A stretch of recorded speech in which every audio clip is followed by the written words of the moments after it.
15-minute intermission into the theater, and the crinkling of the wrappers and the crunching of the chips could be heard on stage. If only that audience member had read the signs indicating that no food or drink is permitted in the theater, happiness would prevail. And yet still another audience member took a picture of the performance using flash. Oh, sad and sorry day. If only this audience member had remembered that no flash photography is permitted, as it can be disorienting to performers and disruptive to other audience members, there would be peace in all the land. Yet through all this, the actors pressed on to give you tonight's performance of Grimm Tales.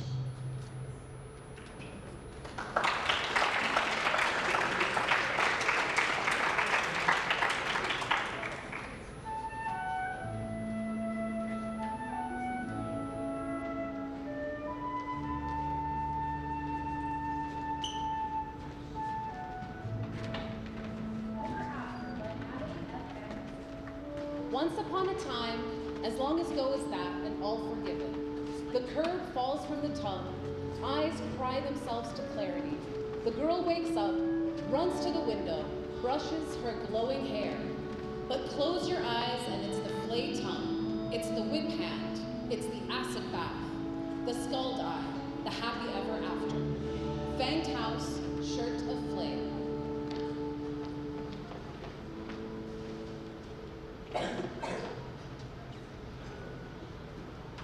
There once lived a husband and wife who longed to have a child, but they longed in vain for quite some time.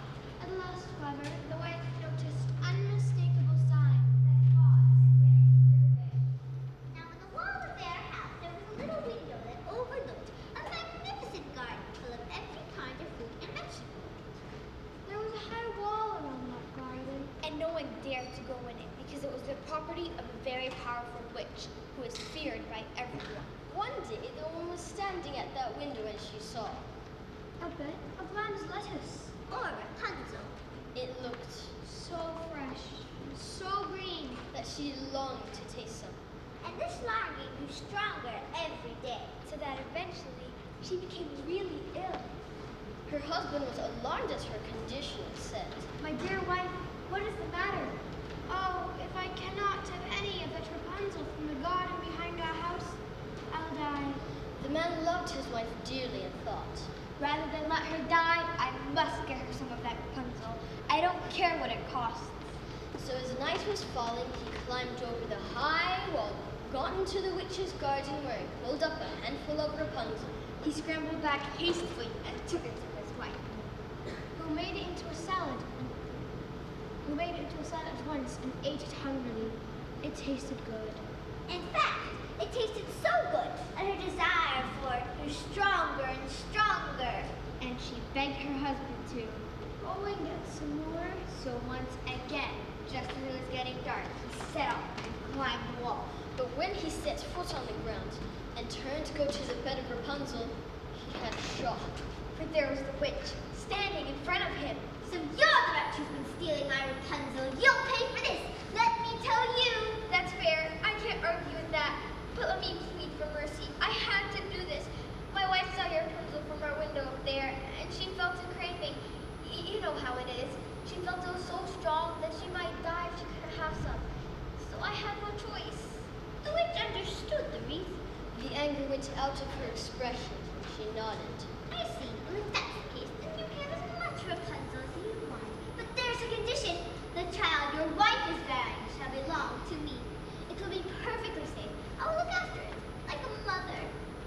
In his fear, the man agreed to this and hurried back home with Rapunzel. And when due course, the wife gave birth. The witch appeared by her bed and took up the little girl in her arms. "I named this child Rapunzel," she said, and vanished with her. Rapunzel proved to be the most beautiful child the sun had ever shone on. When she was 12 years old, the witch took her into the depths of the forest and shut her in a tower that had no door, no stairs, and no windows, except one very small one in a room right at the top. And the witch wanted to go in. She called, "Rapunzel, Rapunzel!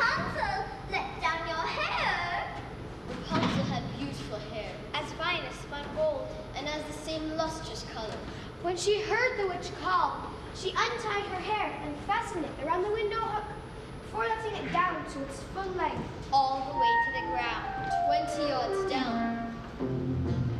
Thereupon, the witch climbed up it to a little room. After she had been in the tower for some years, it happened that the king's son was riding through the forest. As he came near the tower, he heard a song so lovely that he had to stop and listen to it.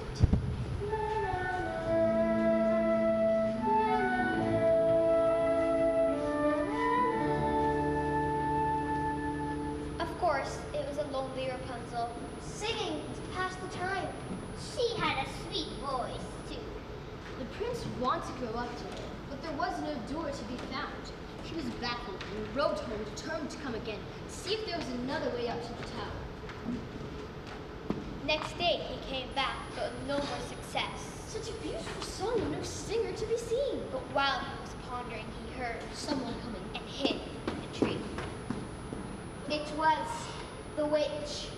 As she was at the base of the tower, the prince heard her call out, "Rapunzel, Rapunzel, let down your hair!" To his astonishment, down from the window tumbled a length of golden hair. The witch seized hold and climbed all the way up, then clambered in through the window.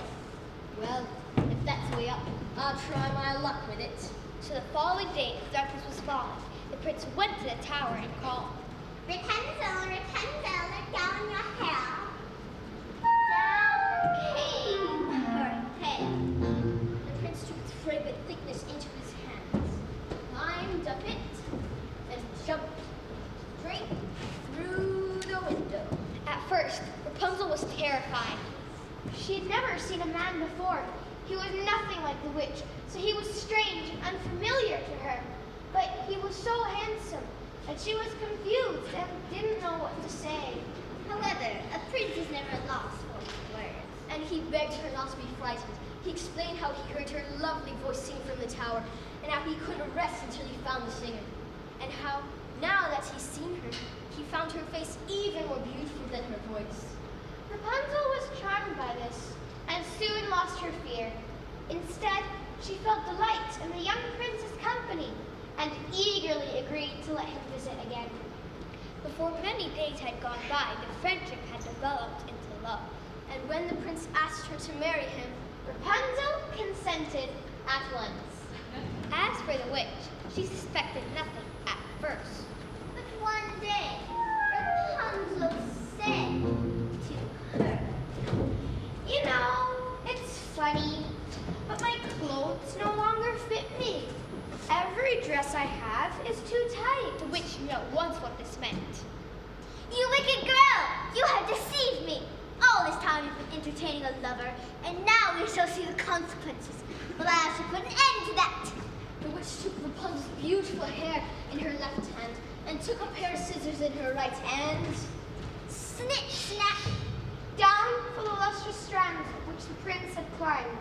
The witch then transported Rapunzel by magic to a wild place far, far away. There the poor young woman suffered greatly. And after a few months, gave birth to twins, a boy and a girl. They lived like tramps. They had no money, no home, and only what they could beg from passersby who heard Rapunzel sing. They were often hungry. In the winter, they nearly perished of the cold. And in the summer, they were scorched by the burning sun. But back to the tower. On the evening of the day when Rapunzel's hair was cut off, the prince came to the tower as usual and called, "Rapunzel, Rapunzel, let down your hair." The witch was lying in wait. She had tied Rapunzel's hair to the window hook, and when she heard him call, she threw it down as the girl had done.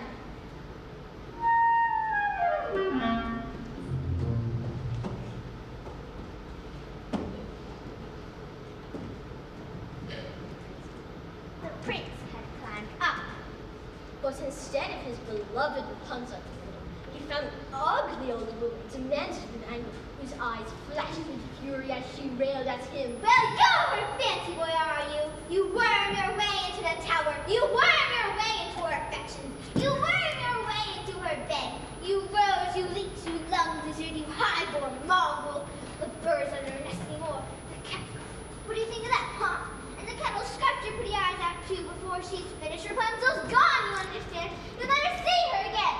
And the witch forced the prince backwards and backwards until he fell out of the window. The thorn was broke his fall, but at the terrible cost of piercing his eyes, blinded in body, and broken in spirit, the prince wandered away. He lived as a beggar for some time, not knowing which country he was in.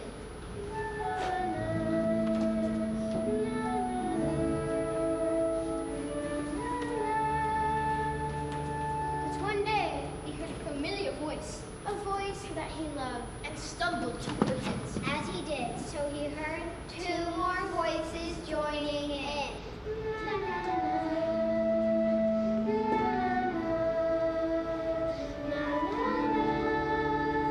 The voices of children. And suddenly they stopped singing. For the mother Rapunzel had recognized the prince and was running towards him. They embraced, both of them crying with joy. And then 2 of Rapunzel's tears fell into the prince's eyes, and his vision became clear once more. And he could see his dear Rapunzel and his 2 children for the first time. So reunited, they traveled back to the prince's kingdom, where they were welcomed. There they lived for the rest of their long and happy lives.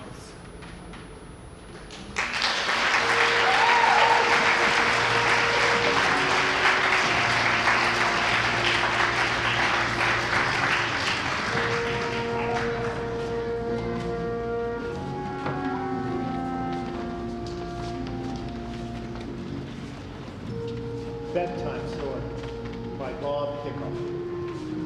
I must kill you, he says. Of course, I reply. How shall the work be done, he wonders. I don't know, I say, but you must be quiet and the room tidy when you're done. Very well, he reasons. I'll tell you a story, and when my words have ended, your heart will be a coal in the palm of my hand. Not a scream sounded, not a cover must. How do we begin, I ask. Oh, he says, as all stories do. Once upon a time, there was a little boy.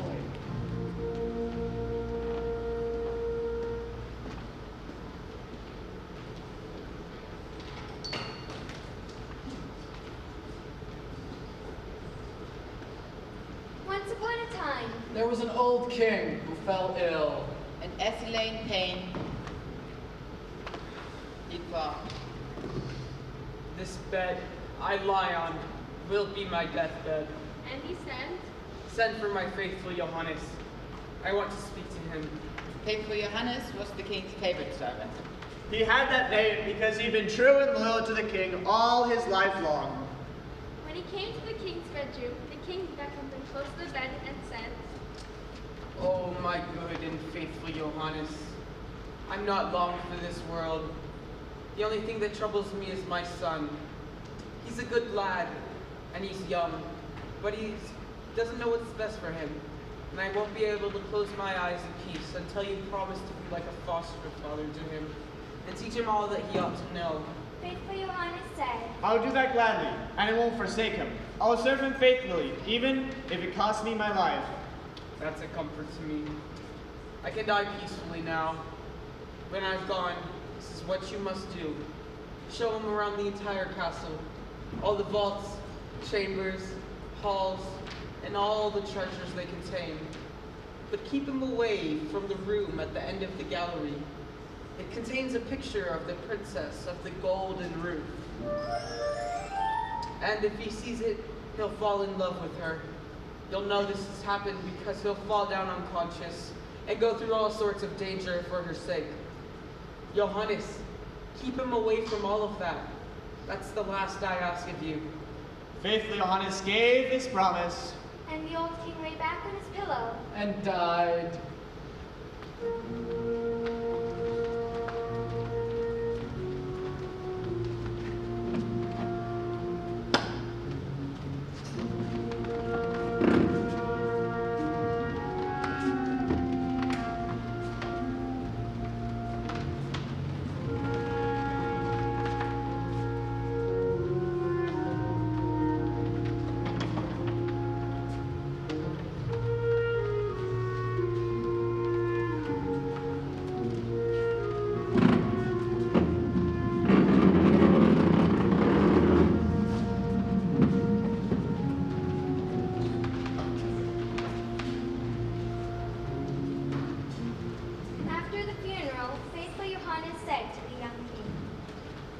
It's time you saw your possessions, Your Majesty. Your father asked me to show you over the castle. It belongs to you now, and you need to know about all the treasures it holds. Johannes took him everywhere. Upstairs and downstairs. Up in the attic. And way below ground in the cellars. All the magnificent rooms were open to him. All but one, that is. Because faithful Johannes kept the young king away from the last room in the long gallery. Where the portrait of the Princess of the Golden Roof was hung. The picture was displayed in such a way that anyone entering the room would see it at once. And it was painted so well and so vividly that the princess seemed to live and breathe. No one can imagine anything in the world more beautiful. The king saw that faithful Johannes always ushered him past the door or distracted him when they got near it and said, Come on, Johannes. I can see you're trying to stop me from going in there. Why do you never open this door? There's something horrifying in there, Your Majesty. You don't want to see it. I most certainly do. I've seen the whole castle, and this is the last room. I want to know what's in it. And he tried to open the door by force. But faithful Johannes held him back. I promised the king, your father, that I wouldn't let you see what's inside that room. It'll bring nothing but bad luck for both of us. Well, you're wrong about that. I'm so curious to see what's inside that it'll be bad luck if I can't, and I shall have no peace, day or night, till I know what's behind this door. Johannes, open the door. faithful Johannes saw that he had no choice. With a heavy heart and sighing deeply, He took the key from the ring. And opened the door. He went in first. Thinking he might block the portrait from the young king's eyes. But that didn't work. the king stood on tiptoes and looked over his shoulder. And it happened just as the old king had said it would. The young man saw the portrait. And at once fell unconscious to the floor. Faithful Johannes picked him up and carried him to his room. Oh Lord, this is a bad start to his reign. What bad luck will come of us now? The young man soon came back to his senses, however, and said, What a beautiful picture. What a beautiful girl. Who is she? She's the princess of the Golden Roof. Oh, I love Johannes. I love her so much that if all the leaves on all the trees were tongues, they couldn't express it. I'd risk my life to win her love, Johannes. You must help me, Johannes. How can we reach her? Johannes thought hard about this.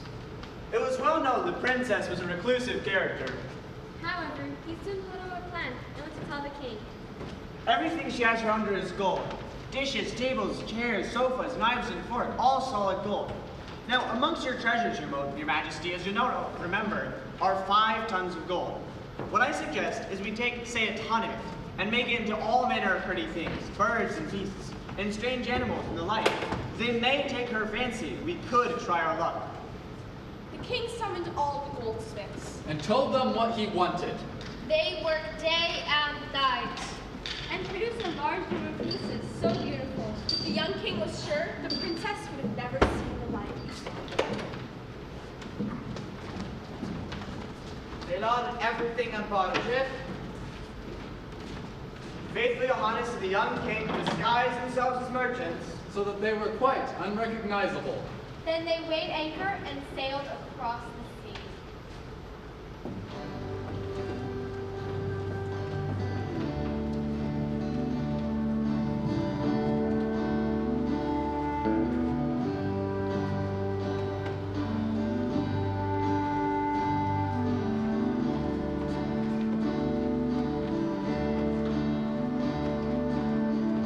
Until they came to the city of the Princess of the Golden Roof. Faithful Johannes said, I think you should stay on board the ship, Your Majesty. I'll go ashore and see if I can interest the princess in our gold. What you do best is to set some things out for her to look at. Decorate the ship a bit. The king set to eagerly.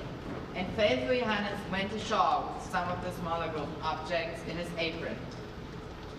And he went straight to the palace. In the courtyard he found A beautiful girl drawing water from 2 wells with 2 golden buckets. One for plain water. And one for sparkling.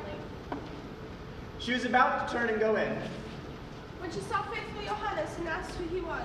I am a merchant who's traveled from a far land to see if anyone is interested in our gold. And he opened his apron to show her. Oh, what lovely things, She said, As she put the buckets down and took up the gold pieces, one after the other. I must tell the princess. She loves gold, you know. I'm sure she'd buy everything you have. And she led him by the hand and took him upstairs. For she was the princess's own chambermaid. When the princess saw the gold, she was delighted. I've never seen such beautifully made things. I can't resist them. Name your price. I'll buy them all. Well, I am but a simple servant, really. My master is the merchant, and he usually deals with that side of things. And besides, these little samples of mine aren't to be compared with what he's got on the ship. They're the most beautiful things ever made in gold. Bring them all here. Well, I'd love to oblige you, Your Royal Highness, but there are so many of them. It would take days to bring them all up here. And besides, it would take so much space to set all the pieces out that I don't think your palace has enough room, as big and splendid though it is. He thought that would make her curious. And he was right, because she said, Then I'll come to your ship. Take me there now, and I'll look at all your master's treasures. Faithful Johannes led her to the ship, feeling very pleased.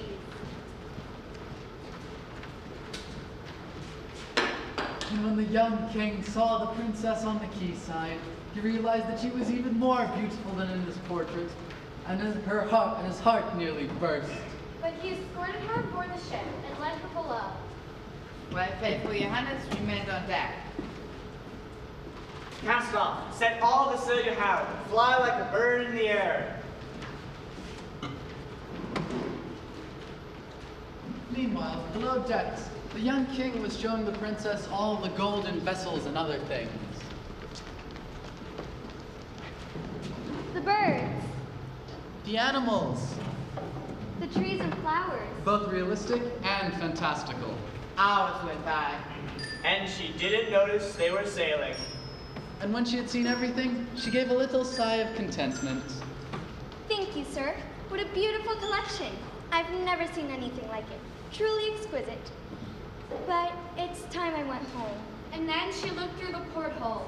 And realized that they were on the high seas. What are you doing? Where are we? I've been betrayed to fall into the hands of a merchant. But you can't be a merchant. You must be a pirate. Have you kidnapped me? Oh, I'd rather die. The king took her hand and said, I'm not a merchant. I'm a king, just as well born as you are. And if I tricked you into coming on board, it was only because I was overpowered by love. When I saw your portrait in my palace, I fell to the ground, unconscious. The princess of the golden roof was reassured by his gentle manner. And presently, her heart was moved. And she agreed to become his wife. Now, as the ship sailed onwards, faithful Johannes happened to be sitting in the bows, playing the fiddle. When 3 ravens flew around the ship and settled on the bowsprit. And faithful Johannes stopped playing. He listened to what they said, for he spoke the language of the birds. The first one said, Crack! Look, that's the princess of the golden roof. He's taking her home with him. Yes, but he hasn't got her yet. Yes, he has. Crack! There she is, sitting next to him on the deck. That won't do him any good. As soon as they step ashore, a chestnut horse will run up to greet them, and the prince will try and mount a Crack. But if he does this, the horse will leap into the air and carry him away, and he'll never see her again. Well, isn't there any way of preventing that? Yes, of course there is, but they don't know. If somebody else were to jump into the saddle, take the pistol from the holster, and shoot the horse dead, the prince would be saved. Crack! But the one who does this must never tell the prince why he did it, or else he'll be turned to stone up to his knees. I know more than that. Even if the horse is killed, the king isn't safe. As soon as he gets into his palace, he'll find a beautiful wedding robe laid out on a golden tray. It'll seem to be made of gold and silver, but it's really made out of sulfur and pitch. And if he puts it on, his flesh will be burned down right to the marrow. Surely we can't yes, they can, but they don't know how. Somebody wearing gloves must take the wedding robe and throw it in the fire. It'll burn up safely and the king won't be harmed. But if they tell the king why they did it, they'll be turned to stone from their knees to their hearts. What a fate! And the dangers don't end there either. I don't think this king is destined to have his bride. After the ceremony, when the dancing begins, the young queen will suddenly turn pale and fall down as though dead. And can she be saved? With the graces of ease, if only anyone knew. All they have to do is lift her up, bite her right breast, drown 3 drops of blood and spit them out. Then she'll come alive again.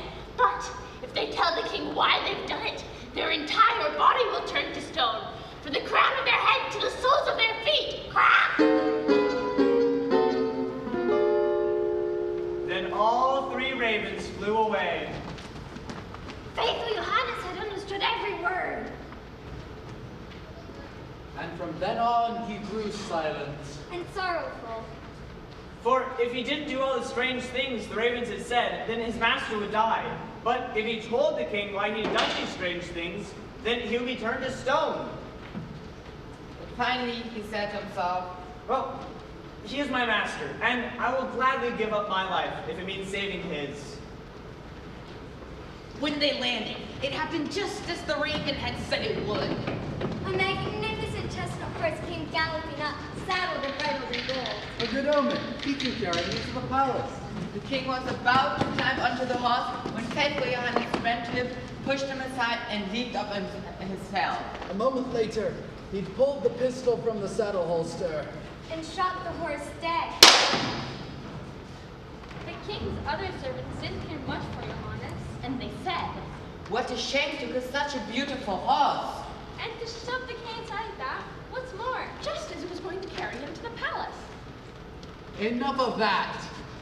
This is faithful Johannes you're talking about. I'm sure he had a good reason for it. They went into the palace.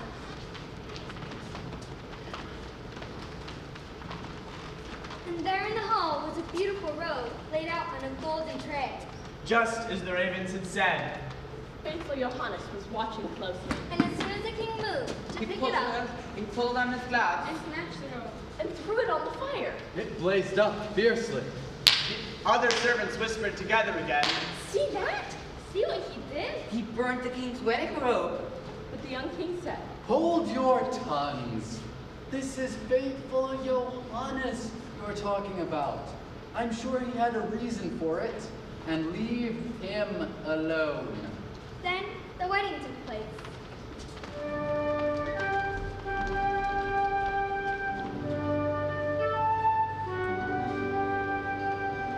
After the service, the dancing began. Faithful Johannes stood at the edge of the ballroom. Never taking his eyes off the queen. Suddenly, she turned pale and fell to the floor. Faithful Johannes ran to her, picked her up, and carried her to the royal bedchambers. He laid her down, then knelt, and first bit her right breast. Then drew out 3 drops of blood. And spat them out. The young queen opened her eyes and looked around. And then sat up, breathing easily. Perfectly well again. The young king had seen everything. And not understanding why Johannes had done such a thing, He ordered the guards to take him to prison at once.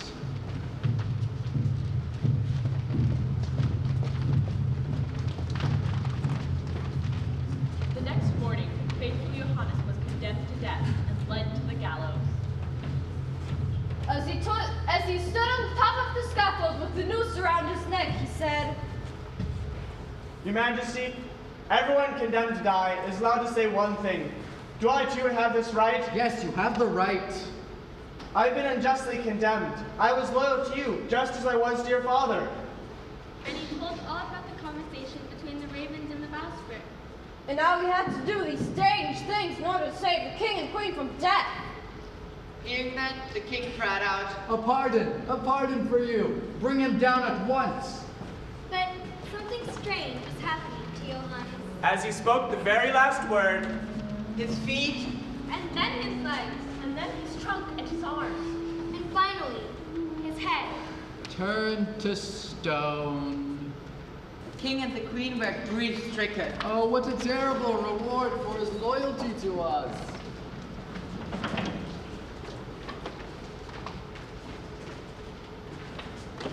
He ordered the stone figure to be carried to his bedchamber and placed next to his bed. Every time he looked at it, the tears flowed down his cheeks and he'd say, Oh, my good and most faithful Johannes, if only there was a way I could bring you back to life. Time went by, and the queen gave birth. To twin boys, who were healthy and happy, and became her greatest delight. Now, one day when the queen was at church, the two boys were playing in their father's bedroom. And their father, the king, looked at the stone figure And said, as he always did, Oh, my most faithful Johannes, if only there was a way to bring you back to life. And to his astonishment, the stone began to speak and said, There is a way to bring me back to life, if you sacrifice what you love most. For you, I'll give up everything I have. The stone went on. If you cut off both of your children's heads with your own hand, and then sprinkle their blood on me, I shall come back to life. The king was horrified. To kill his own beloved children? What a terrible price to pay. But he remembered how ready faithful Johannes had been to give his own life for those he served. And he steeled himself And drew his sword. and lopped off his two children's head in a moment. Then he sprinkled the blood on the stone figure, and the stone changed into flesh again, starting at the head and going all the way down to the toes. And there was faithful Johannes, healthy and well again. You are faithful to me, your majesty, and that won't go unrewarded. And he took the children's heads, put them back on, Rubbing their necks with their own blood, and they sat up. and blinked. And came alive again. and then they began playing and jumping as if nothing had ever happened. The king was overjoyed. But then they heard the queen coming back from church. And he made Johannes and the children hide. Hide in the wardrobe.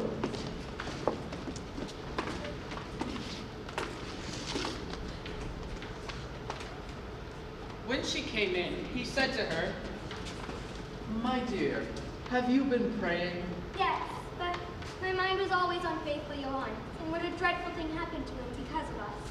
Well, there is a way we can bring him back to life, but it'll be at a heavy cost. We'll have to sacrifice our two little boys. the queen turned pale, And horror nearly stopped her heart. but she said, We owe him that much for his great loyalty. The king was overjoyed to hear that the queen's response was the same as his. and he opened the wardrobe.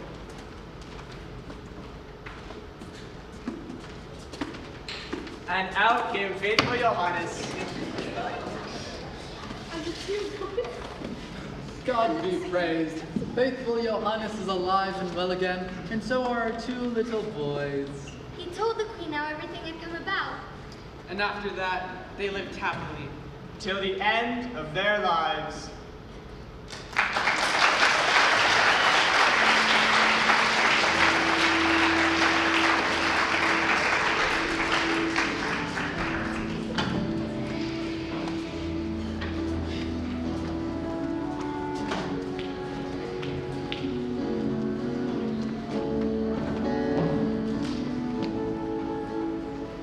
Briar Rose by Joseph Stanton. This is the way the world should be. Beautiful daughters do not die. Instead, the universe stops with her breath. It becomes the timer for everything else. So that, when a miracle undoes her death, all of us, every father, every friend, every fly on the wall, every budding leaf, awaken to gather around her, to laugh with joy that she is here, and so are we.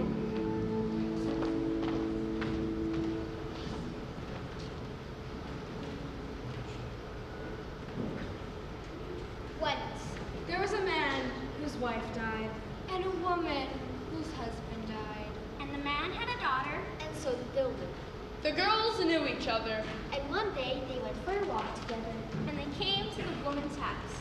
The woman took the man's daughter's side, and when her own daughter wasn't listening, she said, You know, I'd like to marry your father. Tell him that. See what he says. If he says yes, I promise you'll have milk to wash your face in every day. It's very good for your complexion. And wine to drink. Well, my daughter will only have water. That's how much I'd like to marry you. The girl went home and told her father what the woman had said. The man said, Marry her? Oh, good grief. Whatever shall I do? Marriage is delightful, but it can be a torment as well, you know. he couldn't make up his mind. finally, he put on his boot and said to his daughter, Here, take this boot. It's got a hole in the sole. Hang it up in the attic and fill it with water. If the water stays in, I shall take a wife. But if it runs away, then I won't. The girl did as she was told. The water made the leather swell and squeezed all shut. So when she filled the boot, all the water stayed in it. She told her father what she had seen. And he went up to the attic to see. Well, fancy that. I shall have to marry her then. Can't go backwards. Made a vow. He put his best suit on, And went to woo the widow. and presently they were married. Next morning, the two girls got up. The man's daughter found there was milk for her to wash her face in, and wine for her to drink. But the woman's daughter only had water. On the second morning, Both girls had water for washing. And water to drink. On the third morning, The man's daughter had water, but the woman's daughter had milk to wash in. and wine to drink. and so it was on every morning after that. The fact was that the woman hated her stepdaughter, and every day she thought of new ways to torment her.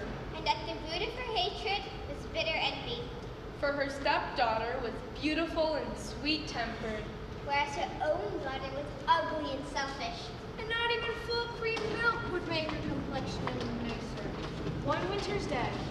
When everything was frozen hard, The woman made a dress out of paper.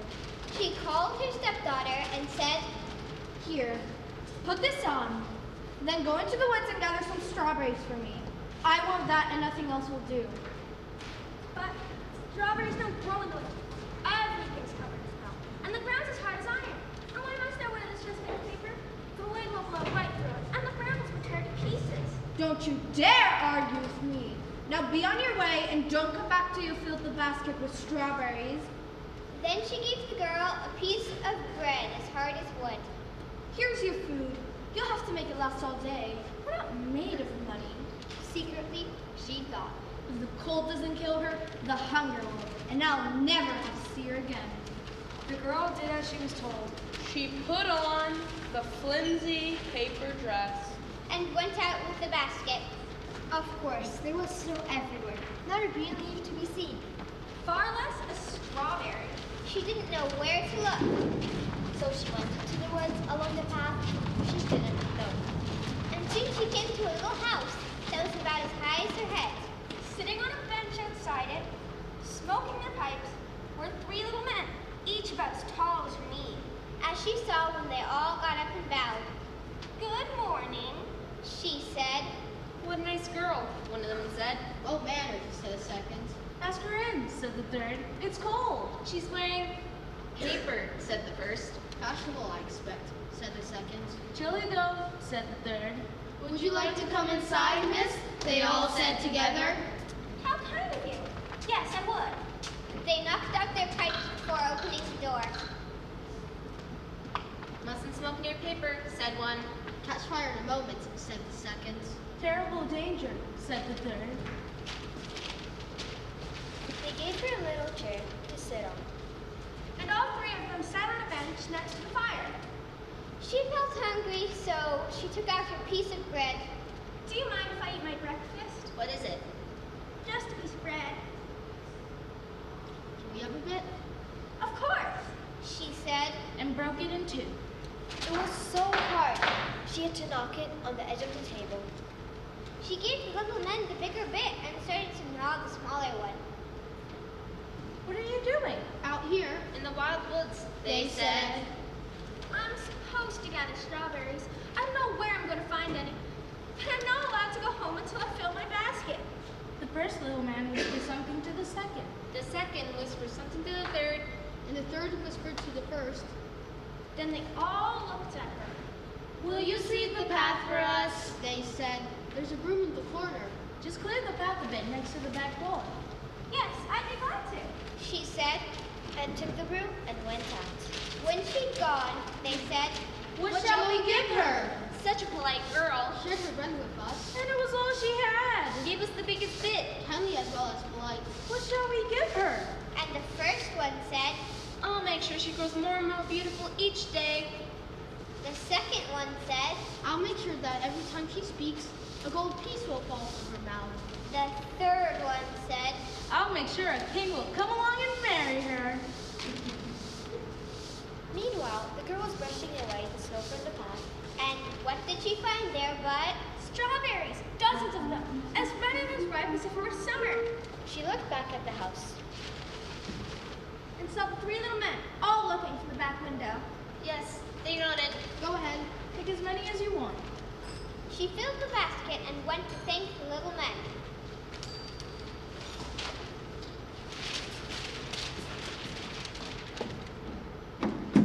They all lined up to bow and shake her hand.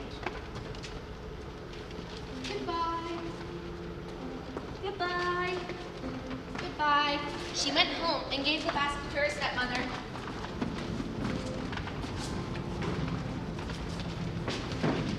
Where did you get these? The woman snapped.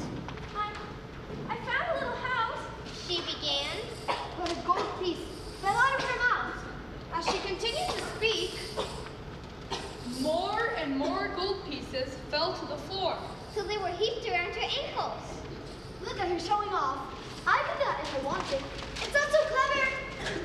Of course, stepsister was really wild and And as soon as they were alone, she said to her mother, let me go to the woods with big strawberries. I want to. I really want to. No, darling, it's too cold. You could freeze to death. Oh, go on. Please, I'll give you half the golden coins that fall out of my mouth. Go on. Finally, the mother gave in. She took her best fur coat and altered it so it fitted the girl.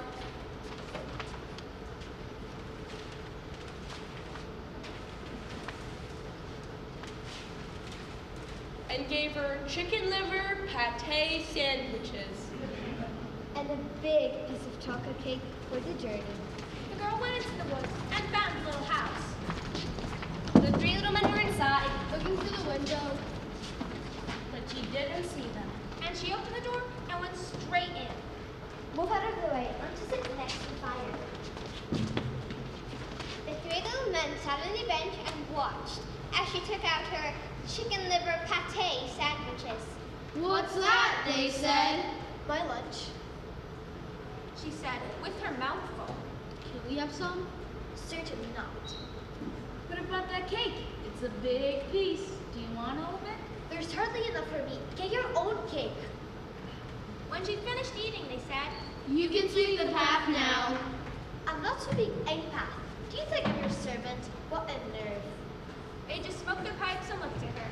And since they obviously weren't going to give her anything, She left and looked around for strawberries. Woodward girl, said the first little man. Selfish, too. Not as good as the last one, by a long way. What shall we give her? I'll make sure she grows uglier every day. I'll make sure that every time she speaks, a toad jumps out from her mouth. I'll make sure she dies an uncomfortable death. The girl couldn't find any strawberries, so she went home to complain. Every time she opened her mouth, a toad jumped out. And soon the floor was covered in the crawling, squatting, flopping things. Even her mother found her pellets. After that, the stepmother became obsessed. It was as if she had a worm gnawing in her brain. the The only thing she thought about was how to make her stepdaughter's life a misery. And to add to her torment. The girl was growing more and more beautiful every day. Finally, the woman pulled a skein of yarn and hung it over the girl's shoulders.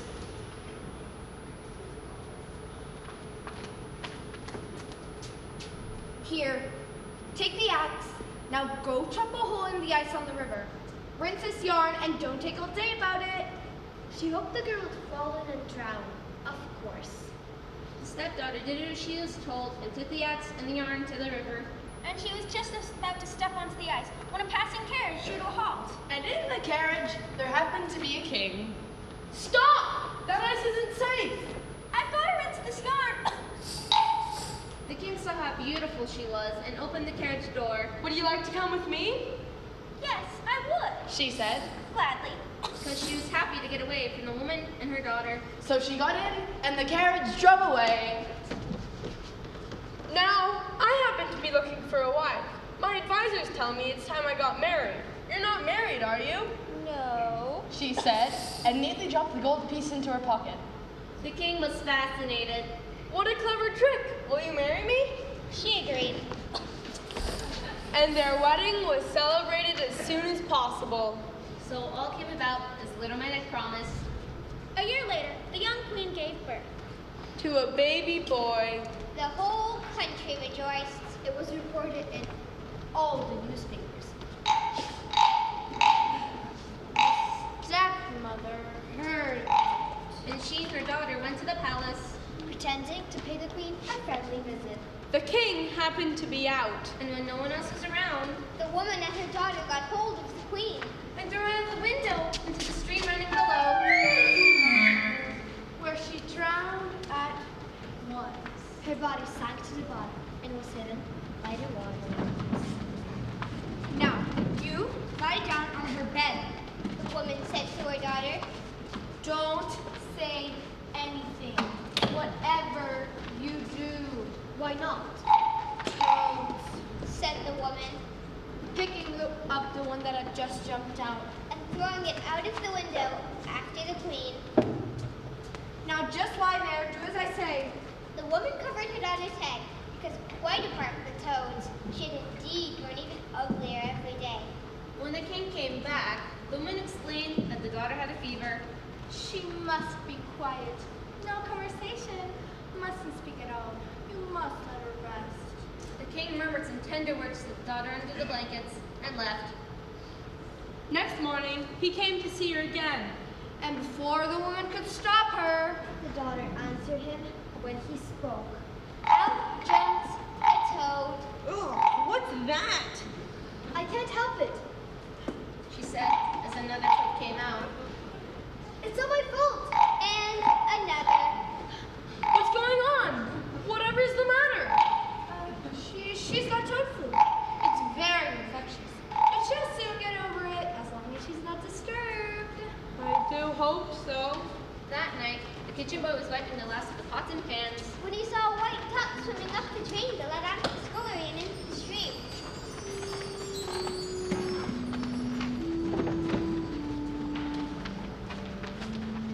The duck said, The king is asleep and I must weep. The kitchen boy didn't know what to say. the duck spoke again. And what of my guests? They're taking their rest. And my sweet little baby? He's sleeping too, maybe. The duck shimmered, and her form turned into that of the queen. She went upstairs to the baby's cradle And took him out and nursed him. and then she laid him down tenderly and tucked him in and kissed him. Finally, she floated back to the kitchen. Changed back into the form of the duck. And swam down the gutter and back to the stream. The kitchen boy had followed her. And seen everything. Next night, she came again. And the same thing happened. On the third night, the ghost said to the boy, Go and tell the king what you've seen. Tell him to bring his sword and pass it over my head 3 times, and then cut my head off. The kitchen boy ran to the king. Told him everything. The king was horrified.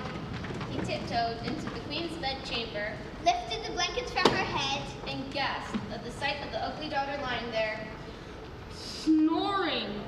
with a toad for company. Take me to the ghost, he said, strapping on his sword. When they got to the kitchen, the queen's ghost stood there in front of him. He swung his sword over her head 3 times, and at once her form shimmered and changed into that of the white duck. And immediately, the king swung his sword and cut her head off.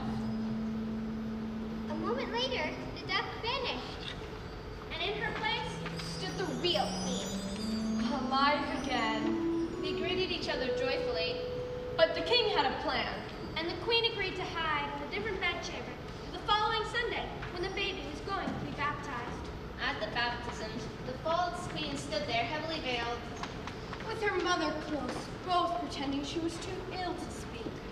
What punishment should someone receive who drags an innocent victim out of bed and throws him into the river to drown? the stepmother said at once. Oh, that's a dreadful crime.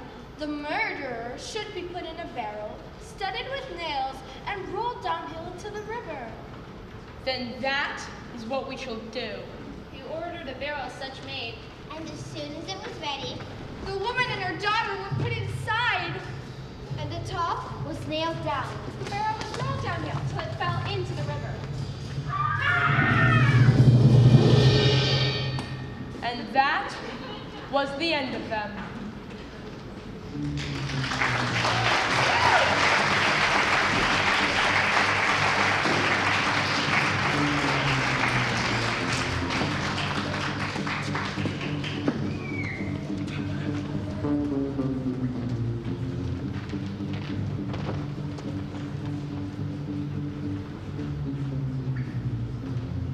Witch by Joseph Stanton. This forest, heavy with dark humor, frames direst need into a candied home, whispering lies of taffy architecture, a sweetmeat trap for the lost or abandoned.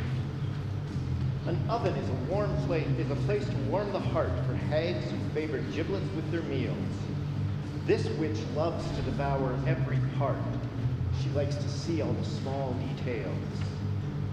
She smiles to show she has no grudge, no gripe. Her hunger is the only thing she feels. No malice makes her want to take your life. Your bones she'll toss upon apple peels.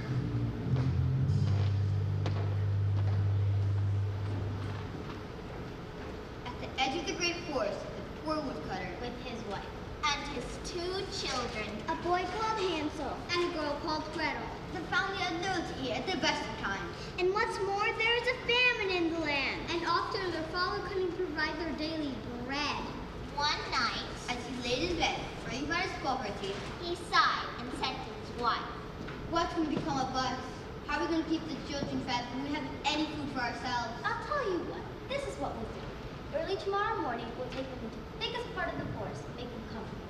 Let a fire keep them warm, give them a little bit of bread, and then leave them there by themselves. They won't find their way home, and we'll be rid of them. No, I won't do that. Abandon my old children in the forest. Never. Wild animals could tear them to pieces. You're a fool. If we don't get rid of them, all 4 of us will starve. You may as well start plating wood for our coffins. She gave him no peace until he gave in. Oh, I don't like it. I can't help feeling sorry for them. In the next room, the children were awake. They couldn't sleep because they were so hungry, and they had heard every word their stepmother had said. Gretel wept bitterly and whispering, "Oh, Hansel is the emperor." "Hush, stop worrying. I know what we can do." As soon as the grown-ups had fallen asleep, Hansel got out of bed, put on his old jacket, opened the lower half of the door, and crept outside. The moon was shining brightly, and the white pebbles in front of the house shone like newly minted coins. Hansel crouched down and put his and found as many as he could put in his pocket. Then he went back inside and got into bed and whispered, "Don't worry, Gretel, go to sleep now. God will look after us. Anyway, I've got a plan." At daybreak, even before the sun had risen, the woman came in and pulled the covers off their bed. "Get up, you layabouts. We're each a slice of bread. That's your lunch. Don't gobble it up too soon because there's nothing else. Gretel put the bread in her apron because Hansel's pocket was full of pebbles. When they went into the forest, from time to time, Hansel would stop and look back at their house until finally his father said, "What are you doing, boy? Keep up. Use your legs." "I'm looking at my white kitten. He's sitting on the roof, and he wants to say goodbye to me." "Stupid boy. That's not your kitten. It's the sun shining on the chip." In fact, Hansel had been dropping the pebbles one by one on the path behind them. He was looking back because he wanted to make sure they could see. When they got to the middle of the forest, their father said, "Go fetch some kindling and I'll make a fire so you won't freeze." The children gathered some small twigs. A whole pile of them. And their father set them alight. When the fire was burning well, the woman said, "Make yourselves comfortable, my dears. Lie down by the fire and snuggle up for it. We'll go off and cut some wood now, and when we finish, we'll come and get you." Hansel and Gretel sat down by the fire. And when they felt it must be midday, they ate their bread. They could hear the sound of an axe not far away, so they thought their father was nearby. But it wasn't an axe, it was a branch they had tied to a dead tree. The wind swung it back and forth, so it knocked on the wood. The children sat there for a long time, and gradually their eyelids began to feel heavy. As the afternoon went past and the light faded, they leaned in closer together and fell sound asleep. They woke to find themselves in darkness. Gretel began to cry. "Oh, how can we ever find our way out?" "Hush, don't cry. When the moon comes up, we'll see the pebbles and find our way home." When the moon did come up, it was full and brilliant. And the white pebbles Hansel had dropped shone like newly minted coins. Hand in hand, the two children followed the trail all through the night. And just as dawn was breaking, they arrived at their father's house. The door was locked, so they knocked loudly. When the woman opened it, eyes opened too, in shock. "You wretched children, you made us so worried." And she hugged them tightly. They couldn't breathe. "Why did you sleep so long? We thought you didn't want to come back." And she pinched their cheeks as if she were really glad to see them.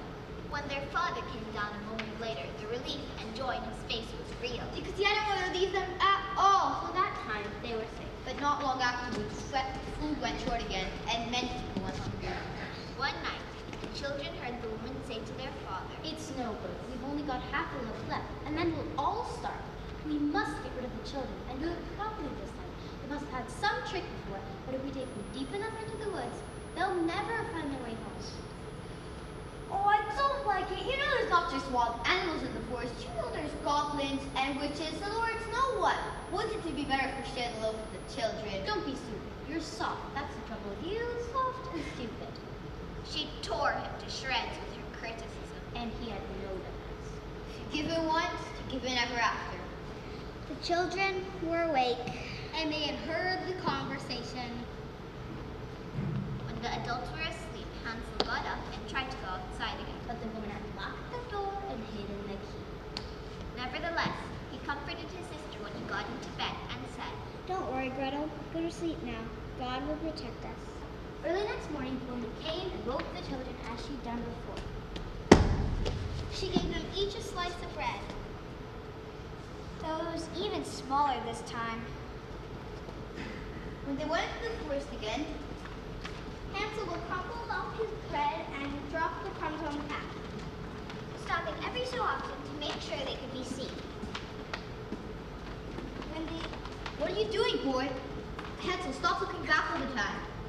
"I was looking at my pigeon. He's sitting on the roof, and he wants to say goodbye to me." "That's not your pigeon, you fool. It's the sun shining on the chip. Stop dawdling." Hansel didn't look back again, but he kept on crumbling up the bread in his pocket and dropping it on the path. The woman made them all walk fast, and they went deeper into the forest than they'd ever gone in their entire lives. Finally, she said, "This'll do." And their father made them a fire for them to sit by. "Now don't you move. Sit here, don't budge till we come and get you. We've got enough to worry about without you wandering off. We'll be back in the evening." The children sat there for a long time. Then they fell asleep. The whole day went by, but no one came for them. They awoke to find themselves in darkness. Gretel began to cry.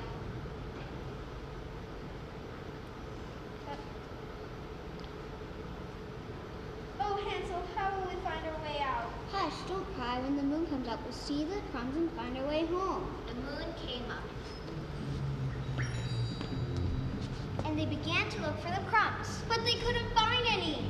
The 1,000 birds that fly about in the woods and fields had pecked them all up. Find our way, but no matter which way they went, they couldn't find their way home. They walked all through the night and all through the following day, and still they were lost. They were hungry too, terribly hungry, because all they had to eat was a few berries they found. They were so tired by this time that they lay down under a tree and fell asleep at once. When they awoke the third morning, struggled to their feet, they were still lost, and with every step they seemed to be going deeper and deeper into the forest. If they didn't find help soon, they'd die. At midday, they saw a little snow white bird on a branch nearby. It sang so beautifully they stopped to listen. And when it stretched its wings and flew a little way ahead, they followed it. It perched its head again, and again flew a little way ahead, moving no faster than they could walk. So it really seemed to be guiding them. And all of a sudden, they found themselves in front of a little house. The bird perched on the roof. And there's something strange about the look of that roof. In fact, it's made of cake. And as for the walls, they're made of bread. As for the windows, they were made of sugar. The poor children were so hungry, they didn't even think of knocking on the door and asking permission. Hansel broke off a piece of the roof, and Gretel knocked through a window. They stopped right where they were and started to eat at once. After a good few mouthfuls, they heard a soft voice from inside. Nibble, nibble, little mouse, who's that nibbling at my house? They answered. The wind's so wild, the heavenly child. And they went on eating. They were so ravenous.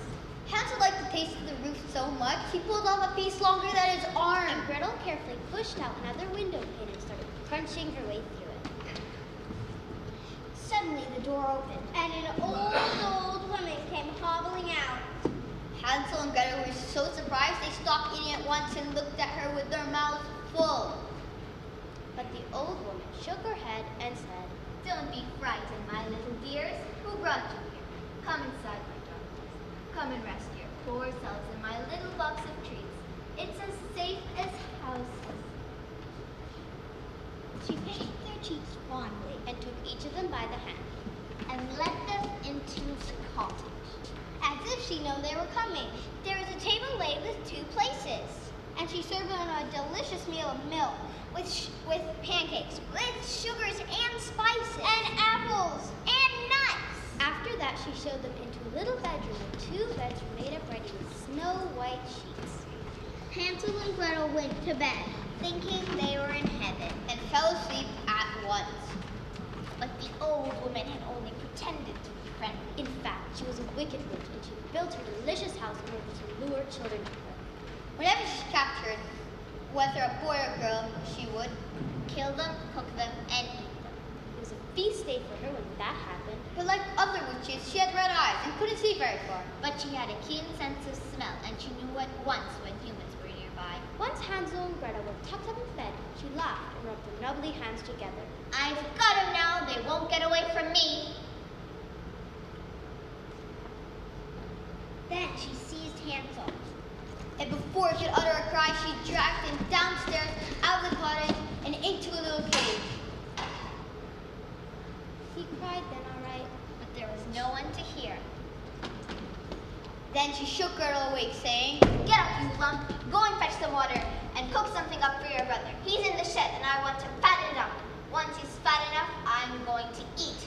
Gretel began to cry. But it was no good. She had to do everything the witch ordered. Hansel was given delicious food every day, while she had to live on crayfish shells. Every morning, the witch would look down, leaning on her stick, and said to Hansel, Hey boy, stick your finger out. I want to see if you're fat yet. But Hansel was too clever for that. He stuck a little bone through the bars instead. And the witch, peering through her red eyes, thought it was his finger, and she couldn't understand why he wasn't fat. 4 weeks went by, and she still thought Hansel was thin. Then she thought of the nice red cheeks and shouted to Gretel, Hey girl, go and fetch lots of water and fill up the cauldron and set it on to boil. Fat or thin, skinny or plump, I'm going to slaughter that brother of yours tomorrow and boil him up for a stew. but she had to fetch the water as the witch ordered. Please, God, help us. Only the wolves had eaten us the forest. At least we would have died together. Stop your sniveling. It won't do you any good. In the morning, Gretel had to light a fire under the oven. We'll do the baking first. I've kneaded the dough already. Is that fire hot enough yet? She dragged Gretel to the open door. Flames were spitting and flaring under the iron floor. Climb in and see if it's hot enough. Go on, in you go. Of course, the witch intended to shut the door when Gretel was inside and cook her as well. Gretel saw what she was up to and said, I don't quite understand. You want me to get inside? How can I do that? Stupid goose, get out of the way. I'll show you. It's easy enough. The witch bent down and put her head inside the oven. As soon as she did, Gretel shoved her so hard that she overbalanced and fell in. Then she secured it with an iron bar. Horrible shrieks, screams, and howls came from inside the oven. Gretel ran straight to Hansel, saying, Hansel, we're safe! The old witch is dead! Hansel leaped out as joyful as a bird that finds its cage open. They were so happy! They threw their arms around each other's necks. They hugged, they jumped for joy, and kissed each other on the cheek. There was nothing to fear anymore! So they ran into the cottage and looked around. In every corner, there were chests and trunks full of precious stones. These are better than pebbles, said Hansel, dropping some in his pocket. I'll take some too, said Gretel, fiddling her apron. And now let's go. Let's leave these witchy woods behind. After walking a few hours, they came to a lake. Why don't we just get across? I don't see any bridges anywhere. There aren't any boats either. But look, there's a little white duck. I'll see if she can help us get across. She called out, little duck, be kind enough to bring us luck. The water's deep and cold and wide, and we must reach the other side. Little duck swam up to them.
My child, if I do not cut off both thine hands, the devil will carry me away, and in my terror I have promised to do it. Help me in my need, and forgive me the harm I do thee. That's bad enough. But when she replies, Dear father, do with me what you will. I am your child. Thereupon she laid down both her hands and let them be cut off.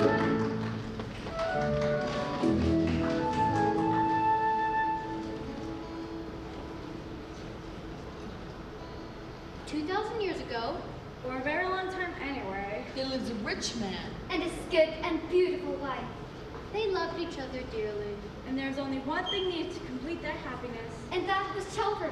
But as much as they longed for a child, And as much as the woman prayed both day and night, no child came. and no child came. Now, in front of their house was a courtyard where they grew a juniper tree. one winter stay, the woman stood under the tree, peeling an apple. When she cut her finger and a drop of blood fell into the snow. Oh, if only I had a child as red as blood and as white as snow. As she said that, Her heart lifted, and she felt happy. She went back into the house, making sure everything would end well. 1 month went by and the snow vanished. 2 months went by and the world turned green. 3 months went by, and flowers bloomed out of the earth. 4 months went by, and all the twigs on all the trees were strong and pressed themselves together, and the birds sang so loud that the woods resounded, and the blossoms fell from the trees. 5 months went by, And the woman stood under the juniper tree. It smelled so sweet that her heart leaped in her breast, and she felt her knees with joy. 6 months went by, and the fruit grew firm and heavy, and the woman fell still. When 7 months had gone by, she plucked the juniper berries. And ate so many that she felt sick and sorrowful. after the 8th month had gone, She called her husband, And said to him, weeping, If I die, bury me under the juniper tree. and then 1 more month went by. and she died. Her husband buried her under the juniper tree, weeping bitterly. After a little time, his first anguish ebbed away. And although he still wept, it was less bitterly than before. and after a little more time had gone by, he took a second wife. He had a daughter by the second wife. But his first wife's child, as red as blood and as white as snow, was a son. The second wife loved her daughter dearly, but whenever she saw that little boy, she felt her heart twist with hatred. She knew that he would inherit her husband's wealth, and she feared her daughter would gain nothing. Seeing this, the devil got into her, and let her think of nothing else. And from then on, she never left the little boy alone. She slapped him and cuffed him. She shouted at him and made him Stand in the corner! Until the poor child was so afraid, he hardly dared come home from school. For there was nowhere he could find any peace. One day, the woman had gone to the pantry when her little daughter, Marlene, came in after her and said, Mama, can I have an apple? Of course, my dear. Said the woman, and gave her a fine red apple from the chest. This chest had a heavy lid with a sharp iron lock. Mama, can my brother have one too? Mention of the little boy made the woman angry. But she contained herself and said, Yes, of course, when he comes home from school. Just then, she had looked out the window and saw a little boy coming home. and it was as if the devil himself had entered her head, because she seized the apple from the girl and said, You're not going to have one before your brother! She threw the apple in the chest and shut it. And Marlene went up to her room. Just then, the little boy came in. And the devil made the woman say sweetly, My son, would you like an apple? But her eyes were fierce. Mama, you look so angry, but yes, I'd like an apple. Come with me. she said, opening the lid of the chest. Choose an apple for yourself. Lean right in. That's it. The best one's at the back. And while the little boy was leaning in, the evil one nudged her and His head fell off and rolled in among the other red apples. Then she felt horribly afraid, and she thought, What can I do? But maybe there's a way.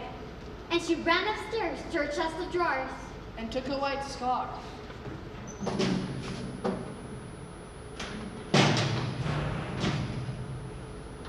Then she sat the little boy in a chair by the kitchen door and set his head on his neck again and tied the scarf around it so nothing could be seen.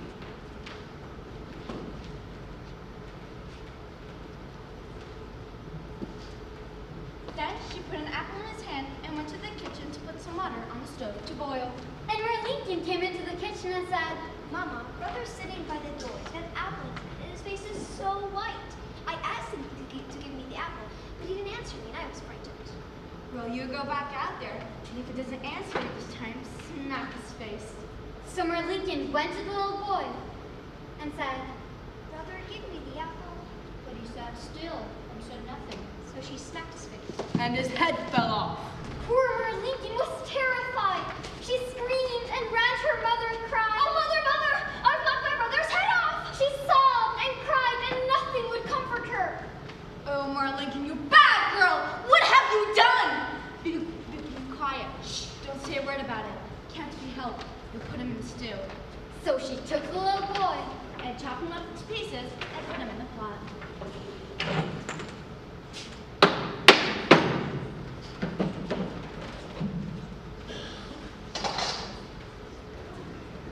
Marlinkin couldn't stop crying. In fact, so many tears found the water, there was no need for salt. Presently, the father came home and sat down at the table.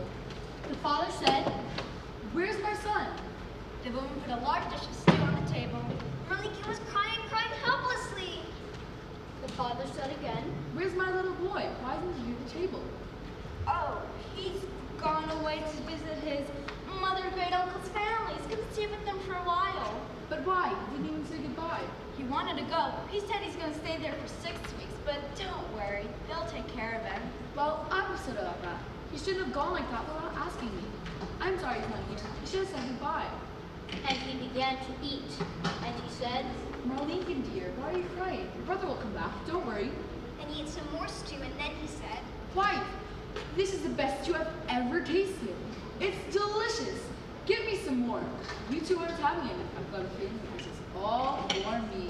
And eat the whole dish, every scrap, and threw the bones under the table.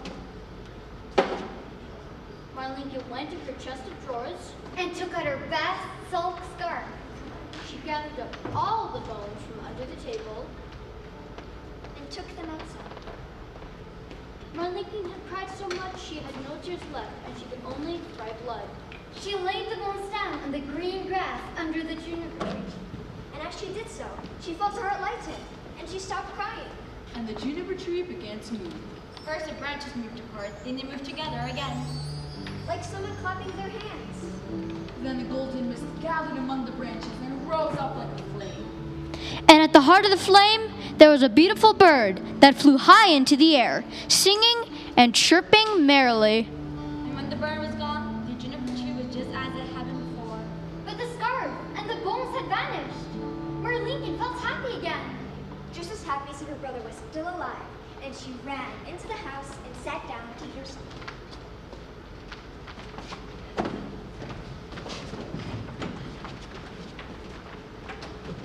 Meanwhile, Johannes, far away. He flew to a town and settled on the roof of the goldsmith's house and began to sing. My mother cut my head off, my father swallowed me, my sister buried all my bones under the juniper tree. Go-eat, you'll never find a prettier bird than me. Inside his workshop, the goldsmith was making a golden chain. He heard the bird singing overhead and thought, How lovely it sounded. So he stood up to run outside and see what sort of bird it could be. He left the house in such a hurry, one of his slippers fell off on the way. He stood in the middle of the street in his leather apron and one slipper, with his pincers in one hand and the golden chain in the other. He went outside to see the bird and shaded his eyes from the bright sun and called out, Hey bird, that's a lovely song you're singing. Sing it again for me. Oh no, I don't sing twice for nothing. Give me that golden chain and I'll sing the song again for you. Here you are, and welcome. Come and take it, but do sing that song again. The bird flew down and took the golden chain in his right claw, and perched on the garden fence and sang, My mother cut my head off, my father swallowed me, my sister buried all my bones under the juniper tree. Go-eat, you'll never find a prettier bird than me. Then the bird flew away and found a shoemaker's house, and he perched on the roof and sang. My mother cut my head off, my father swallowed me, my sister buried all my bones under the juniper tree. Go-eat, you'll never find a prettier bird than me. The shoemaker was tapping away at his last, but his hammer fell still as he heard the sound, and he ran had to shade his eyes because the sun was so bright. Bird, you're a wonderful singer. I've never heard a song like it. He ran back inside and called. Wife, come out and listen to this bird. He's a marvel. He called his daughter and her children. And his apprentices. And the maid. And they all came out into the street and gazed up in amazement. The bird's red and green feathers were shining. And the golden feathers of his neck were dazzling in the sunlight. And his eyes sparkled like stars. Bird, the shoemaker called out. Sing that song again. Oh no, I don't sing twice or nothing. Give me those red slippers I can see on your bench. The wife ran into the shop and brought out the slippers. The bird flew down and seized them in his left claw. And then he flew around their head singing, My mother cut my head off, my father swallowed me, my sister buried all my bones under the juniper tree. Coo-weet, coo-weet, you'll never find a prettier bird than me. Then the bird flew away out of the town and along the river. And in his right claw he had the golden chain. And in his left he had the slippers.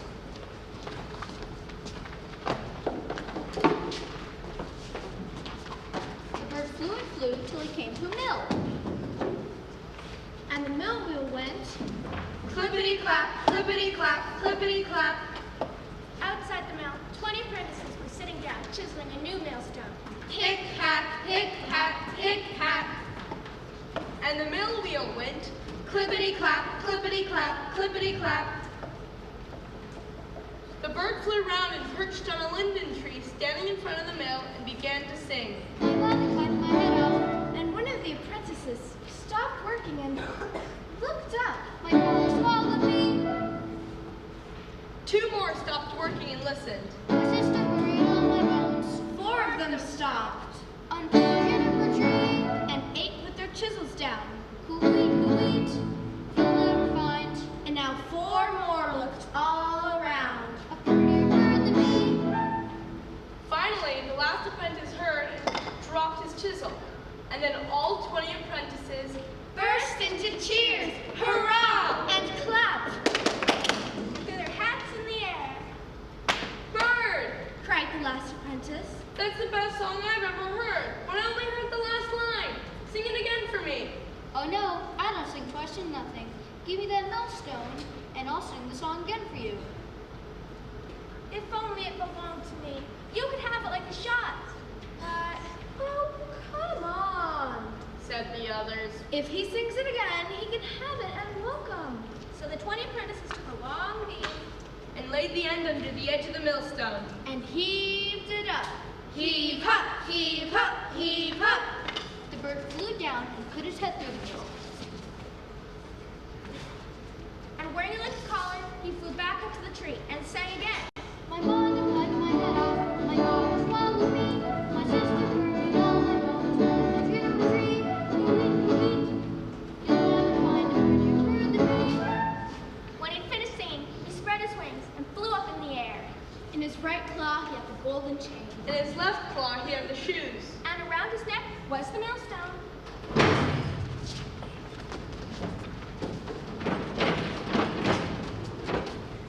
The bird flew down to his father's house. Inside the house. Father, And mother. And Marlene came. we're sitting at the table. Father said, You know, I feel happy for some reason. I feel better than I've done for days. It's all very well for you.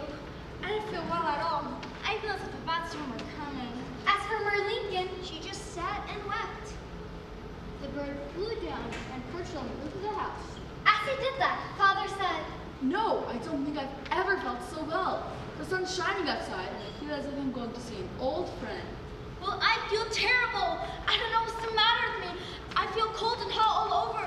My teeth are chattering. My veins are filled with fire. she tore open her bodice with trembling hands. Marlene sat in the corner, weeping and weeping so much that her handkerchief was soaked right through. Then the bird left the roof and flew to the juniper tree where they could all see him, and he sang, My mother cut my head off. The mother pressed her hands over her ears and squeezed her eyes tight shut. There was a roaring in her head, and behind her eyelids, lightning burned and flashed. My father swallowed me. Wife, look at this. You've never seen such a lovely bird. He's singing like an angel, and the sun's shining so warmly, and the air smells like cinnamon. My sister buried all my bones. Marlene laid her going up. I've got to see this bird close to. No, don't go! I feel that the whole house is shaking and burning. But the father ran out into the sunshine and gazed up at the bird as he sang. Juniper Tree, you'll never find a prettier bird than me. As he sang the last note, he dropped the golden chain. And it fell around the father's neck and fitted him as if it had been made for him. The father ran in at once and said, What a beautiful bird, and see what he's given me. Look. The woman was too terrified to look.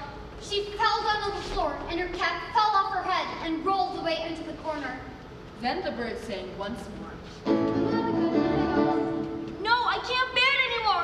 I wish I were 1,000 feet underground so I wouldn't have to hear that song.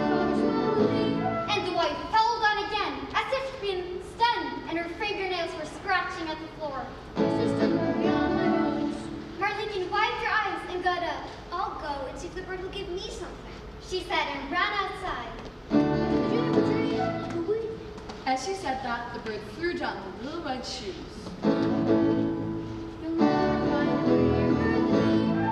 Marlinkin put on the shoes and found they fitted her perfectly. She was delighted. And she danced and skipped into the house and said, Oh, what a beautiful bird. I was so sad when I went out, and see what he's given me. Mama, look at these lovely shoes. No, no! She jumped to her feet and her stood up all around her head like flames of fire. She ran out the door. She ran out the door and onto the grass, and...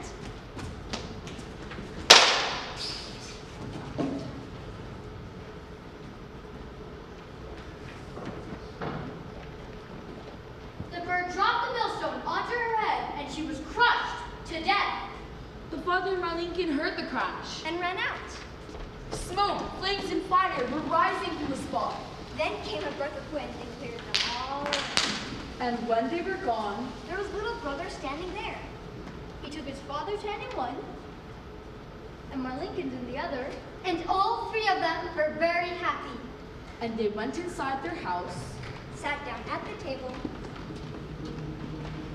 and ate their supper.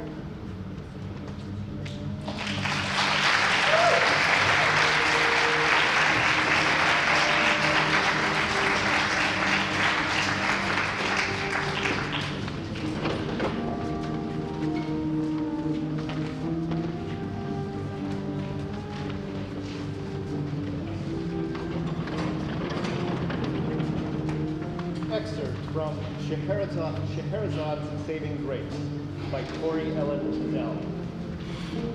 Some of them are not pleasant tales. Dark and cold, they tell of gleaming tiger teeth and leaves that hide monsters and men who creep into little girls' beds because it is their right to be wrong. But they have happy endings. Barrels spiked with nails for the villains, so you won't feel guilty.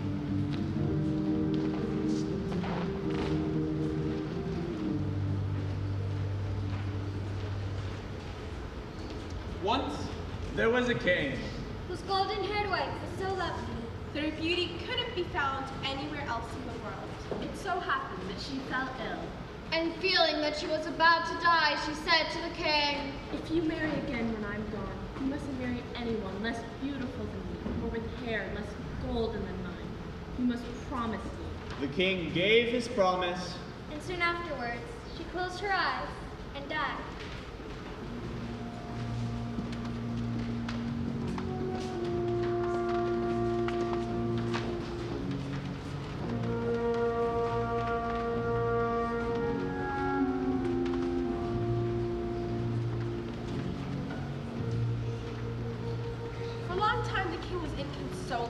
And couldn't even think about taking a second wife. But eventually his counselor said, Your Majesty, there's no getting away from it. The country needs a queen. You must marry again. So messengers were sent out far and wide to look for a bride as beautiful as the queen had been. However, they had no success, no matter how far they looked. Besides, even if she had been as beautiful, she might not have had the golden hair.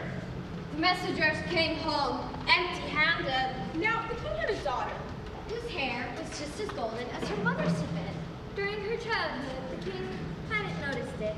But one day, soon after she came of age, he happened to see her as the sun shone through the window on her golden hair.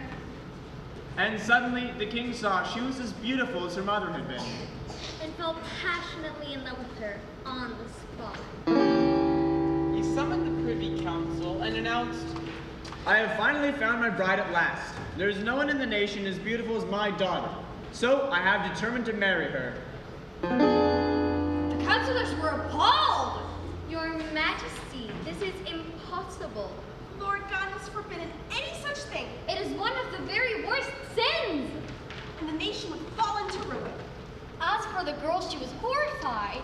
hoping to gain a little bit of time, she said, Dear Father, before I marry you, I'll need 3 dresses. One as gold as the sun, and one as silver as the moon, and one that glitters like stars. And what's more, I must have a cloak made of 1,000 different kinds of fur, one for every type of animal in the entire kingdom. She thought this would be impossible and would keep him from carrying out his wicked plan. But the king was so mad with love that nothing would stop him.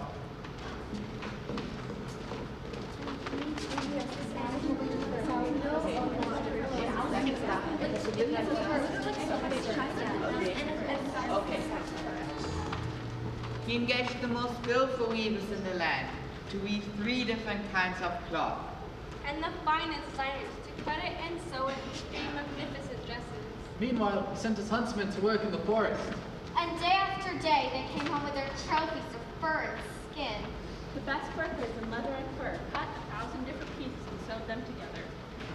And before long, it was clear to the girl that her father was going to supply everything that she had asked for. Then came a day when he said, My darling, everything is nearly ready. Tomorrow, we shall be married. She saw there was no hope. And that the only way out was to run away. When everyone in the palace was asleep, she gathered together 3 little things from her treasures. A gold ring, a tiny golden spinning wheel, and a little golden bobbin. She folded the 3 dresses so small that they fitted into a nutshell. then she put on her 1,000-fur cloak, Dirtied her hands and face with soot. Then, commending herself to God, she left the palace. and set out on the high road. And she walked and walked till she came to a mighty forest. By that time, the night was coming to an end, and the first birds were beginning to sing. The princess was so tired that she found a hollow tree, Curled up inside it, And was asleep in a moment. the sun rose, and she was still asleep. Broad daylight came, and she still slept on. Now, it happened that the king who owned the forest was out hunting that very morning. Whoa, whoa. And his hounds caught the scent of something strange. And they ran up to the tree, and they circled it. barking and barking. Whoa, whoa. There's an animal hiding in there. King said to his huntsman, Go and see what it is. They did as he said, and came back to say, It's a strange beast, your majesty.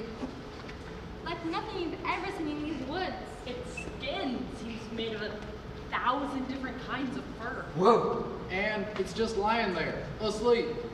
Well, see if you can catch it alive. We'll tie it to the cart and take it back to the castle. Whoa. Whoa. Taking care, In case she was dangerous. The huntsman reached into the hollow tree and seized the princess. She woke up to find herself being dragged out of her hiding place. And full of fear, she cried out, Don't hurt me. I'm a poor girl, that's all. My mother and father abandoned me, and I was lost. Well, Thousandfurs, you're not lost now. you're a trophy, you are. You belong to us. We'll take you to the kitchen. And you can wash the dishes. Seeing that she wasn't a rare beast, the king himself lost interest. And the huntsman set her up on the cart. And off they went. Bumping over all the rocks, all the way back to the house, Where the domestic servants took her in. and showed her a little cubby hole under the stairs. You live in there, you furry creature. They told her. They made her work in the kitchen. She carried wood and kept the fire going. She drew water from the well. Plucked chickens. She washed and peeled the vegetables. She washed the greasy dishes. All the dirty work was given to Thousandfurs. And there she lived as a skivvy for a long time. Ah, my lovely princess, what's to become of you? Well, one day it was announced that the king was to hold a grand ball in the castle. Thousandfurs was curious to see, so she said to the cook, "Can I go upstairs and have a look? I'll stay outside the door." Go then, but make sure you're back in half an hour. Those ashes won't clear themselves. Thousandfurs took a lamp and a bowl of water and went into her cubbyhole. There, she took off her fur cloak and washed her hands and face. So that her beauty was clear to see. Then she opened her nutshell And took out the dress that was as gold as the sun. And put that on. And then she went upstairs to the ballroom.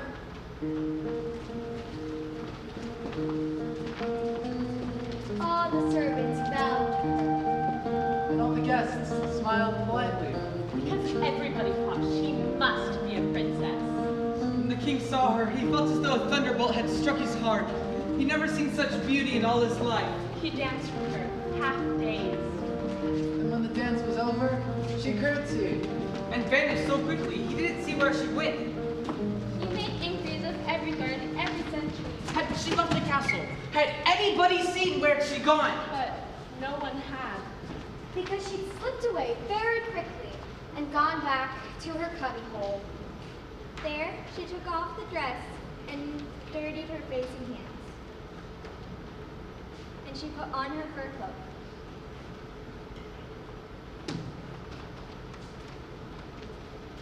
And set about in the kitchen.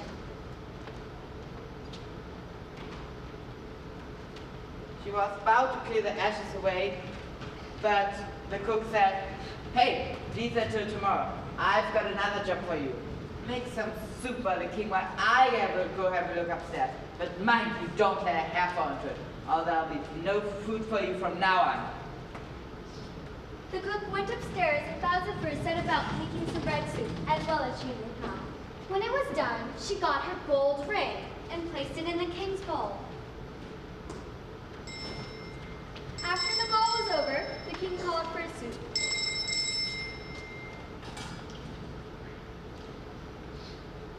And it tasted so good, he thought he never tasted better. But when he reached the bottom of the bowl, What's this? A gold ring? How in the world did that get in there? Send for the cook. The cook was terrified. As he hurried out of the kitchen, he said to Thousandfurs, I think you must have let a hair fall into it. Didn't I warn you about that? Just wait till I get back. You'll be black and blue, my girl. the cook came before the king. Trembling and twisting his apron in his hands. Did you make this soup? Stop fiddling. Stand up straight. Yes, Your Majesty. Said the cook faintly. You're not telling the truth. This is different from what you normally make, and it's much better. So, who made it? Yes, Your Majesty, you're right, sir. It wasn't me, it was that little fairy Skibby. Well, send her up here. When Thousandfurs arrived, the king said, Who are you? I'm a poor child who has no mother or father. And how did you come to work in my castle? I was found in a tree. And where did you get this ring? I don't know anything about a ring, Your Majesty. The king thought she must be simple and dismissed her. Sometime later, there was another ball. And Thousandfurs was curious to see. So again she asked the cook if she could go upstairs and have a look. All right then, half an hour, that's all. And then come down here and make that bread soup the king likes so much. Thousandfurs ran to her cubbyhole. washed herself quickly, and put on the dress that glittered like the stars. She went up into the ballroom.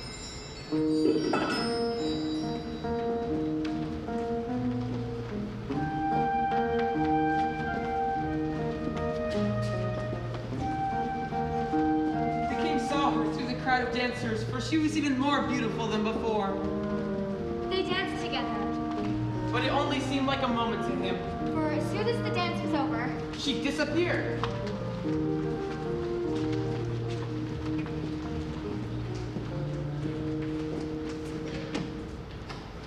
she ran back to her cubbyhole, put the dress away, and put on her fur cloak, and then dirtied herself. And once again became Thousandfurs the kitchen maid. Then she set about making the soup. While the cook was upstairs watching them singing and dancing, Thousandfurs took a golden bobbin and poured the soup over it. As before, the king found it and sent for the cook. When the cook arrived, the king said, And he once again admitted that it was Thousandfurs who made it. so he sent for her. I have to say I'm puzzled by you. Tell me again where you came from. From a hollow tree, your majesty, No. he thought. Poor girl must have lost her wits. Such a shame. She might be prettier under all that dirt, but she plainly knew nothing about the little golden spinning wheel. So he sent her away.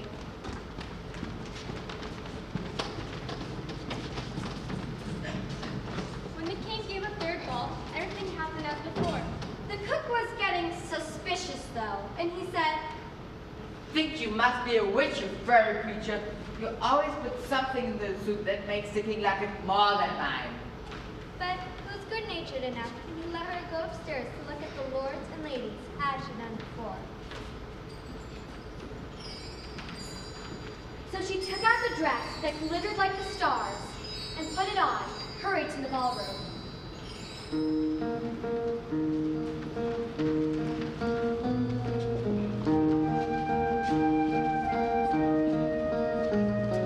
The king had never seen anyone as lovely.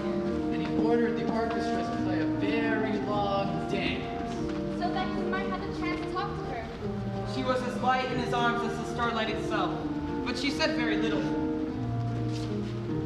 However, he did manage to slip a ring on her finger without her noticing. When the dance was over, her half hour was up, so she tried to get away. They had a little struggle because he wanted to hold on to her. But she was too quick for the king and ran out before he could stop her. When Thousandfurs reached her cubbyhole, she didn't have enough time to take the dress off, so she put her fur cloak on over it and then dirtied herself. But in her haste, she missed one finger, which remained clean. Then she set about making the bread soup, and while the cook was upstairs, she placed her golden spinning wheel into it.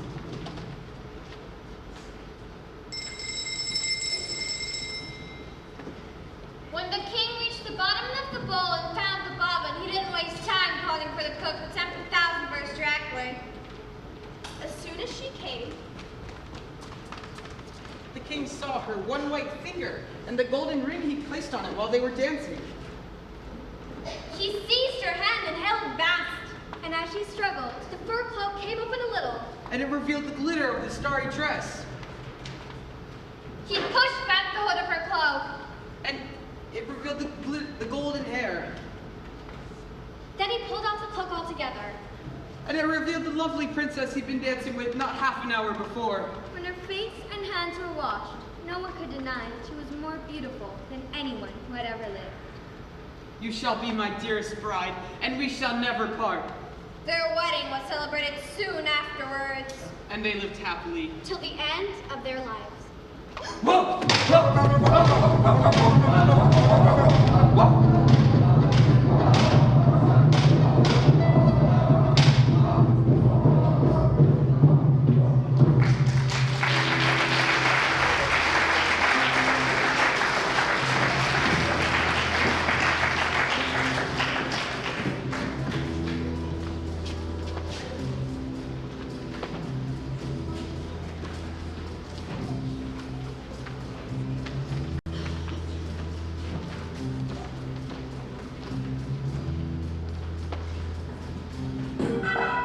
Excerpt from instructions by Neil Gaiman.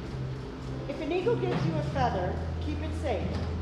Remember that giants sleep too soundly, that witches are often betrayed by their appetites. Dragons have one soft spot, somewhere, always.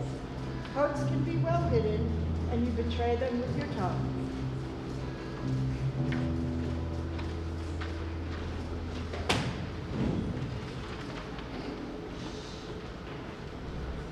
There was once a young hunter. Who went out to his hide in the forest. He was happy and light-hearted. And he whistled on a blade of grass as he went along. All at once, He came across a poor old woman. She said, Good morning, my young hunter. You look like you're in a good mood, but I'm hungry and thirsty. Could you spare me any change? The hunter felt sorry for the old woman. So he put his hand in his pocket and gave her the few coins that he had. He was about to go on his way when the old woman clutched his arm. Listen, my good hunter, you've been kind to me, so I'm going to give you a gift. Carry straight on, and in a little while you will see a tree with 9 birds sitting in it. They will have a cloak in their claws, and they will be fighting over it. Take your gun and shoot right in the middle of them. They'll drop the cloak all right, and one of the birds will fall dead at your feet. Take the cloak, because it's a wishing cloak. Once you put it round your shoulders, all you have to do is wish yourself somewhere, and you'll be there in a flash. Oh, and take the dead bird's heart too, cut it out, and swallow it whole. If you do that, you will find a gold coin under your pillow every morning of your life. The hunter thanked the wise woman and thought, these are certainly fine gifts she's giving me. I hope she's telling the truth. Gone no further than 100 yards. when he heard a great squawking and flapping in the branches above him. He looked up and saw a flock of birds. All tearing a piece of cloth, their claws and beaks. As if each one of them wanted it for itself. Well, this is odd. It's happening just as the old girl said it would.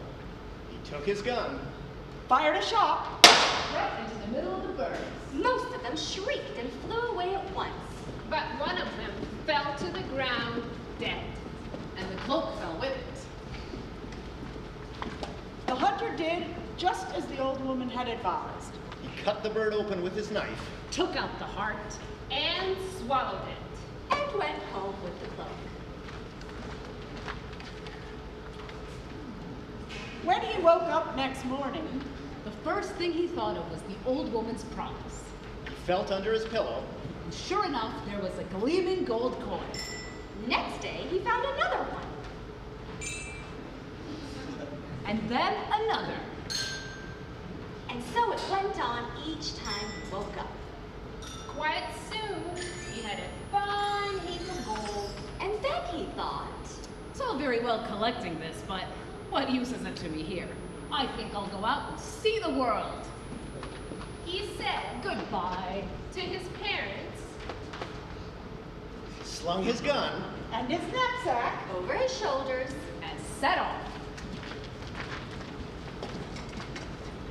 after he had walked for a few days, he was just coming out of a dense forest when he saw a beautiful castle standing in the open country beyond the trees. He went closer and saw 2 people standing at one of the windows, looking down at him. one of them was an old woman. and she was a witch, She said to the other, who was her daughter. That man who's just coming out of the forest has got a great treasure inside of him. We must get it for ourselves, my honey, because we can make much better use of it than he's doing. You see, he swallowed the heart of a particular bird, and as a result, he finds a gold coin under his pillow every morning. She went on to tell her daughter the whole story of the wise woman and the hunter. And she finished by saying, and if you don't do exactly as I tell you, my dear, you'll be sorry. As the hunter came closer to the castle, he could see them more clearly. And thought, I've been wandering for quite a while now, and I have plenty of money. Maybe I'll stop at this castle for a day or two and have a rest. Of course, the real reason is because the girl was very beautiful. So he went into the castle where they welcomed him and looked after him generously. Before long, he was in love with the witch's daughter. So much so that he could think of nothing else. He had eyes only for her, and whatever she wanted him to do, he did. In fact, he was besotted. Seeing this, the old woman said to her daughter, Now is the time to act. We must get that bird's heart. He won't even notice it's gone. She prepared a potion, poured it into a cup for the girl to hand to the young man. My dearest one, won't you drink to my health? He drank it all down in one. And almost immediately he was so sick that he vomited up the bird's heart. The girl helped him to lie down. With many soft words of concern. and then went straight back, Found the heart, rinsed it in clean water, and swallowed it herself. From then on, the hunter found no more gold coins under his pillow. he had no idea that they were appearing under the girl's. and that the witch had collected them every morning. And hid them away. He was so infatuated that He only wanted to spend time with her daughter. The witch said, We've got the bird's heart, but that isn't enough. We must have the wishing cloak too. Oh, but can't we leave him that? The poor man's already lost his fortune. Don't be so soft. A cloak like that's worth millions. There aren't many of them around, I tell you. I must have it, and I will have it. she told her daughter what to do. And said if she didn't obey, she'd regret it. so the girl did just as the witch said. The girl stood at the window, gazing out. Oh, as if she were very sad. The hunter said, Why are you standing there looking so sad? Oh, my treasure. Out there lies Mount Garnet, where the most precious jewels grow. When I think of them, I want them so much that I can't help feeling sad. But who can go there and gather them? Well, only the birds who can fly. I'm sure a human being could never get there. If that's all that's bothering you, leave it to me. I'll soon cheer you up. He took his cloak and swung it around his shoulders. And over her as well, so it enfolded both of them. Then he wished to be on Mount Garnet. the blink of an eye later, They were standing near the top of it. Precious stones of every kind sparkled brilliantly all around them. They had never seen anything so lovely. However, the witch had cast a spell. To make the hunter sleepy. and he said to the girl, Let's sit down and rest a while. I'm so tired, my legs can't keep me up. So they sat. He laid his head in her lap, and a moment later his eyes began to close. as soon as he was fast asleep, She took his cloak and wrapped it around herself. Before gathering as many garnets and other jewels as she could carry, And wishing herself back home. When the hunter awoke, and found himself alone on the wild mountain, And that his cloak had gone too. oh, he realized that his beloved had deceived him. Oh, I didn't know the world was full of such treachery. he sat there too distraught to even move. he couldn't think what to do. Now the mountain happened to belong to some ferocious giants. Great thundering brutes. And before long, the hunter heard 3 of them coming. He lay down quickly, And pretended to be fast asleep.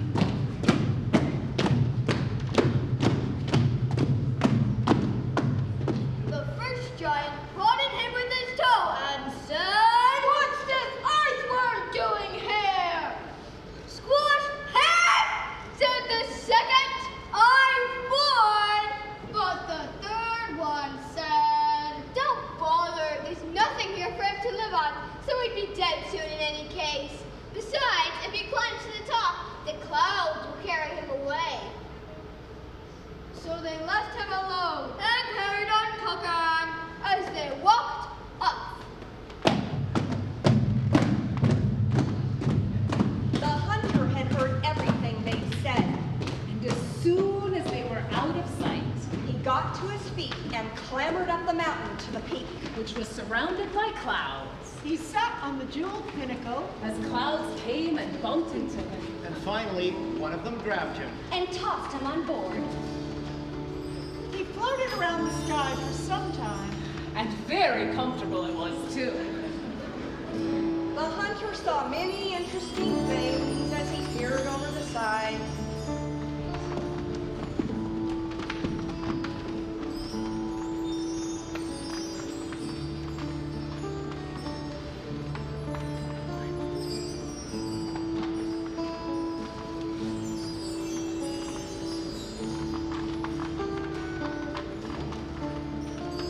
But eventually, It began to sink towards the ground.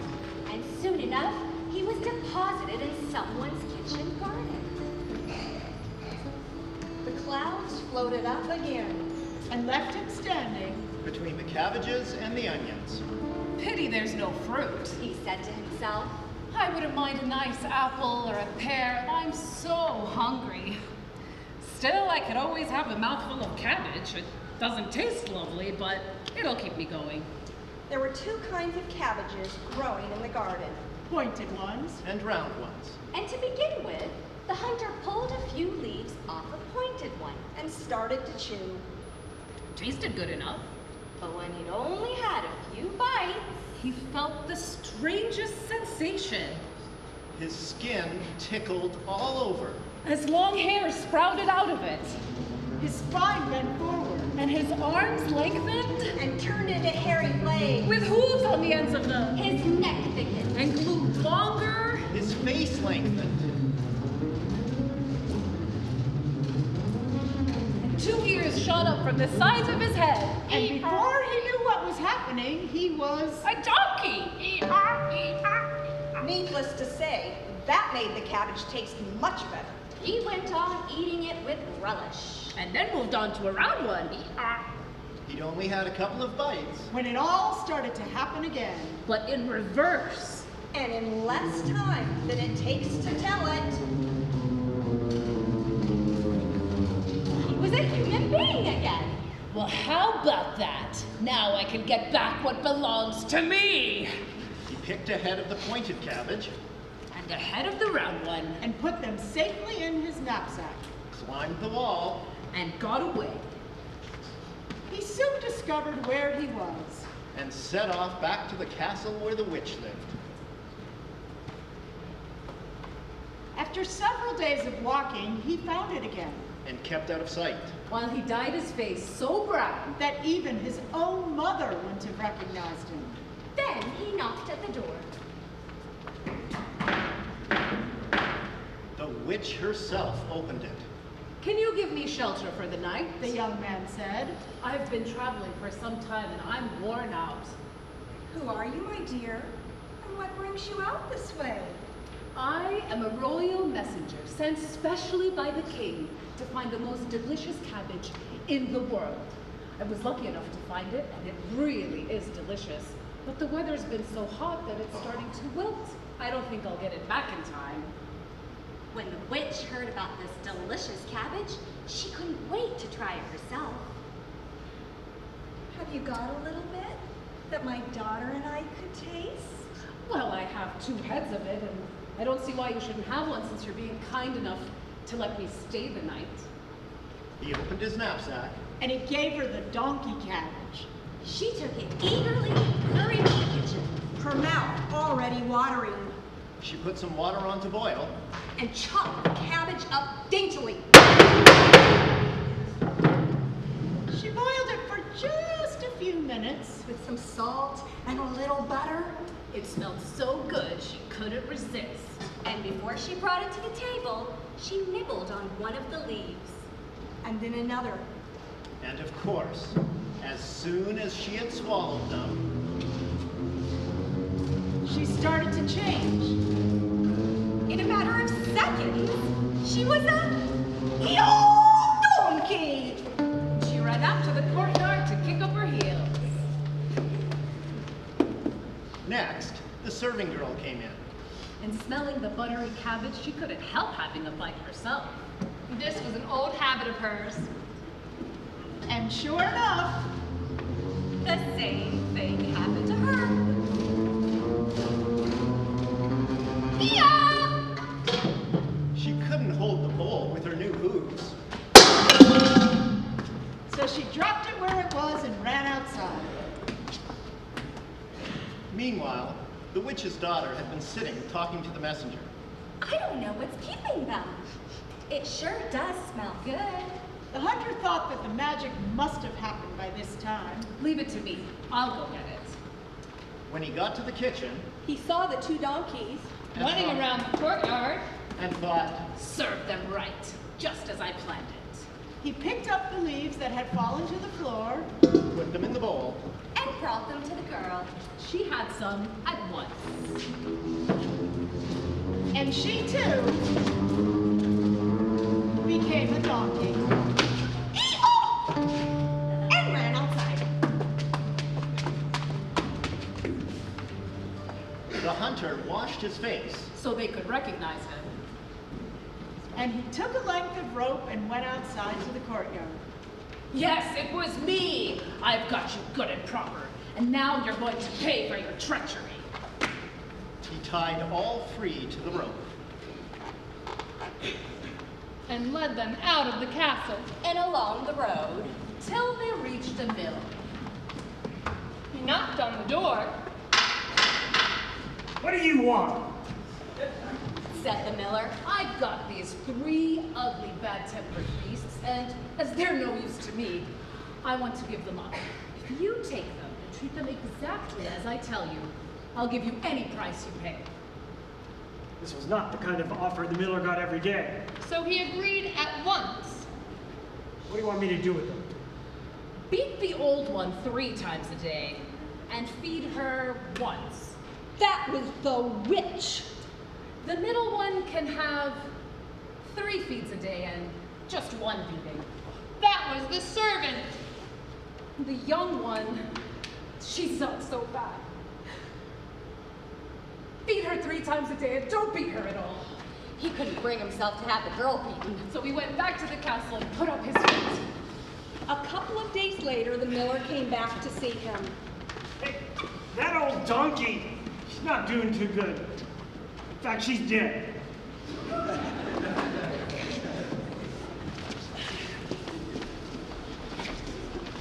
The other 2, they're not looking so good either. They're kind of down in the mouth. What do you want me to do with them? Oh, all right. I guess they've been punished enough. He told the miller to take the other 2 back to the castle. Where he spread some of the round cabbage leaves down in front of him. And let them eat. So they became Human beings again! The beautiful witch's daughter got down on her knees and said, Oh, my dearest, please forgive me for all the evil I did to you. My mother made me do it. I never meant to betray you because I love you with all my heart. The wishing cloth is in the hallway cabinet. And as for the bird's heart, I'll drink something to make me bring it up again. No need for that. he said. because he found himself in love with her all over again. You can keep it. It doesn't matter who has it because I want to marry you. Their wedding was celebrated soon afterward. And they lived together very happily until they died.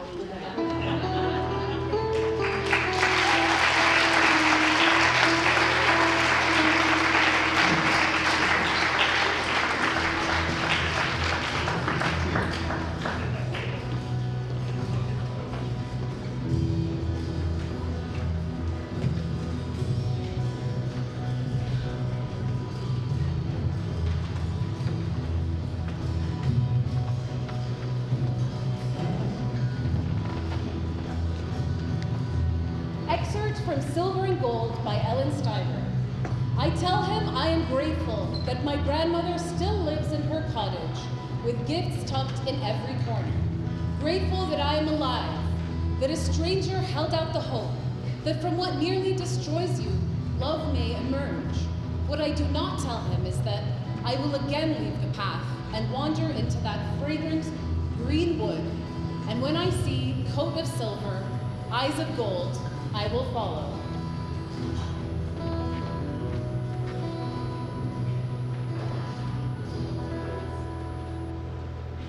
Once upon a time, there was a little girl who was so sweet and kind that everyone loved her. Her grandmother, who loved her more than anyone, gave her a little cap made of red velvet, which suited her so well that she wanted to wear it all the time. Because of that, everyone took to calling her Little Red Riding Hood.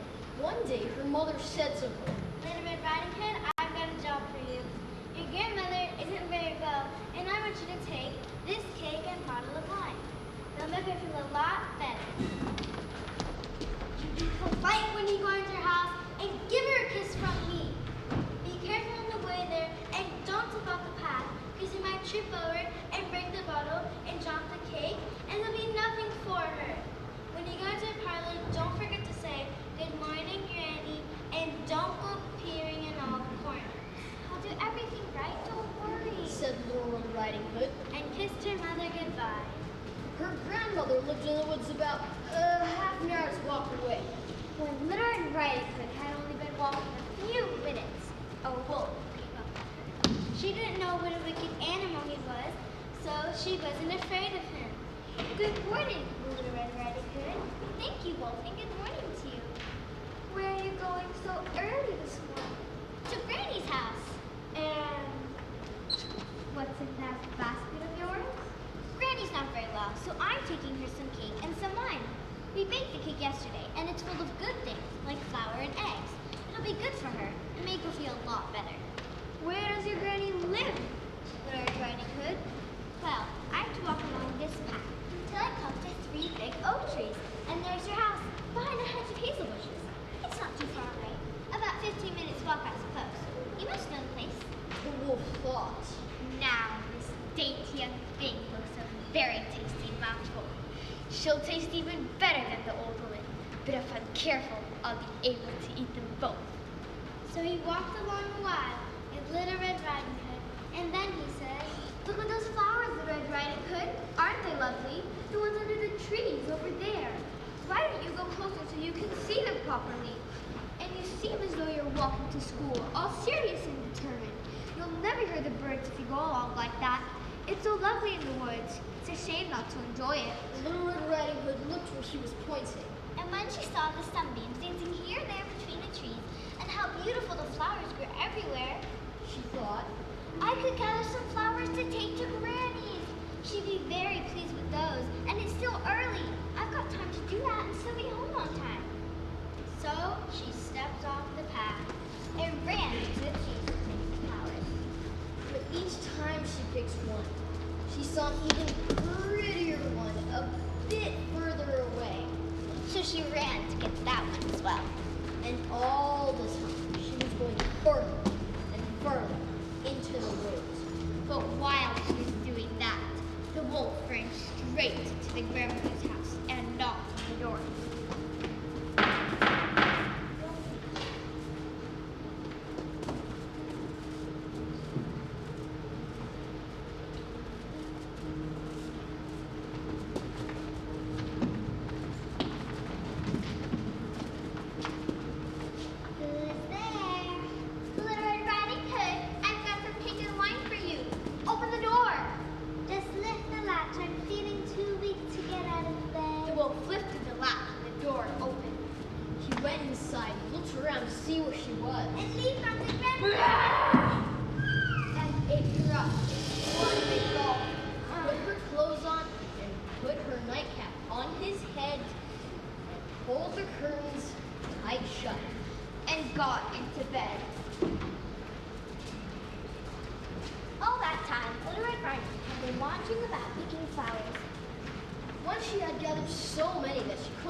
She remembered what she was supposed to be doing and set off along the path to her grandmother's house. She had a surprise when she got there because the door was open and the room was dark. My goodness, she thought. I don't like this. I feel afraid, and I usually like it at Granny's house. She called out, "Good morning, Granny." but there was no answer. So she ran over to the bed and pulled open the curtain. Lying there was her grandmother, hat pulled down the pane. Very strange. "Oh, Granny, what big ears you have. All the better to hear you with. Granny, what big eyes you have. All the better to see you with. And Granny, what big hands you have. All the better to hold you with. Oh, Granny, what a great fantastic mouth you have. All the better to run!" He leaped out of bed and gobbled up Little Red Riding Hood. Once he swallowed her, he felt unsatisfied.